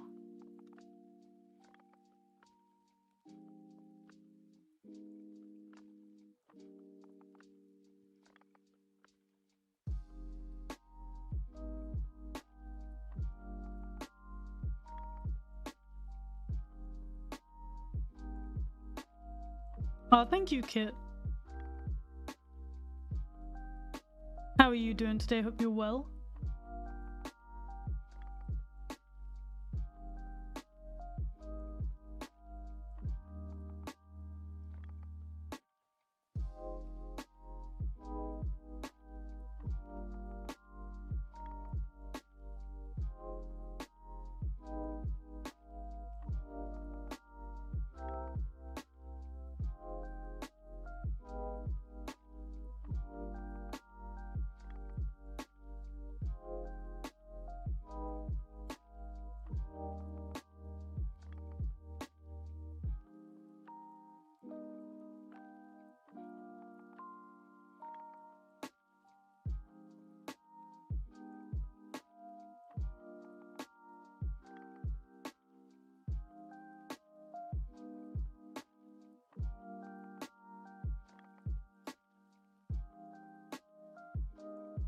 Yeah, I mean, the mouth depends on the art piece. Sometimes I do mouths more detailed.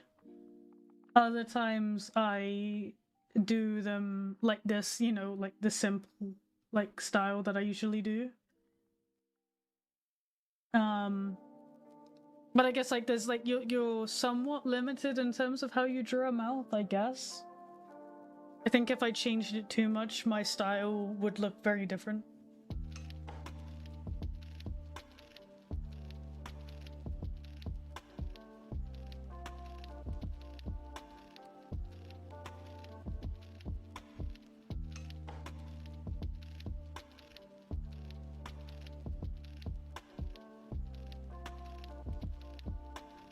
You don't have to be a patron to stay on my friends list, but for the patron nights, if you request to join and it doesn't work, then most probably the session is just for the patrons. But sometimes the session opens to friends of you know, people in the instance, depending on like how busy the instance is.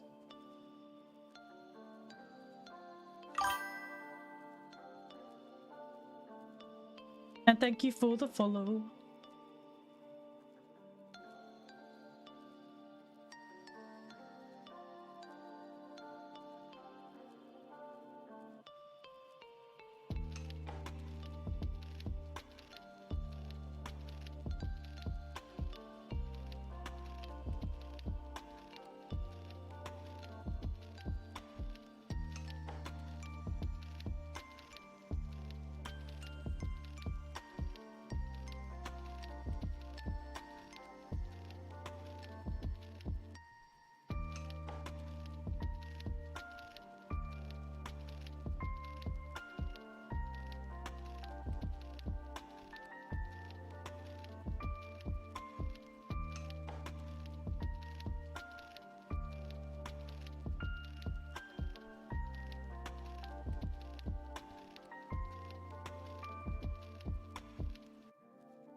Thank you for the follow.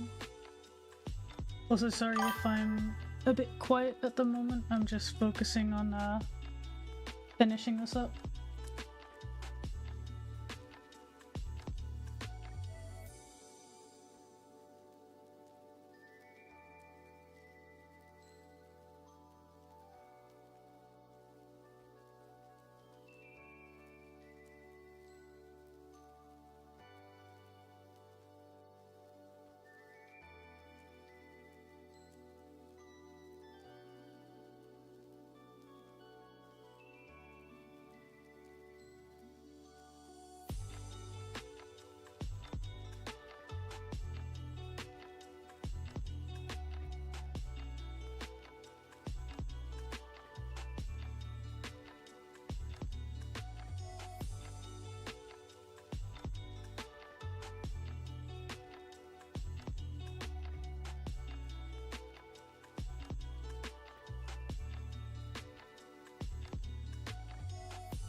How did I convert the purple shading into normal shading? Basically, I just select each color individually and adjust the hue of the shading layer to match the color beneath it.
I think I am done.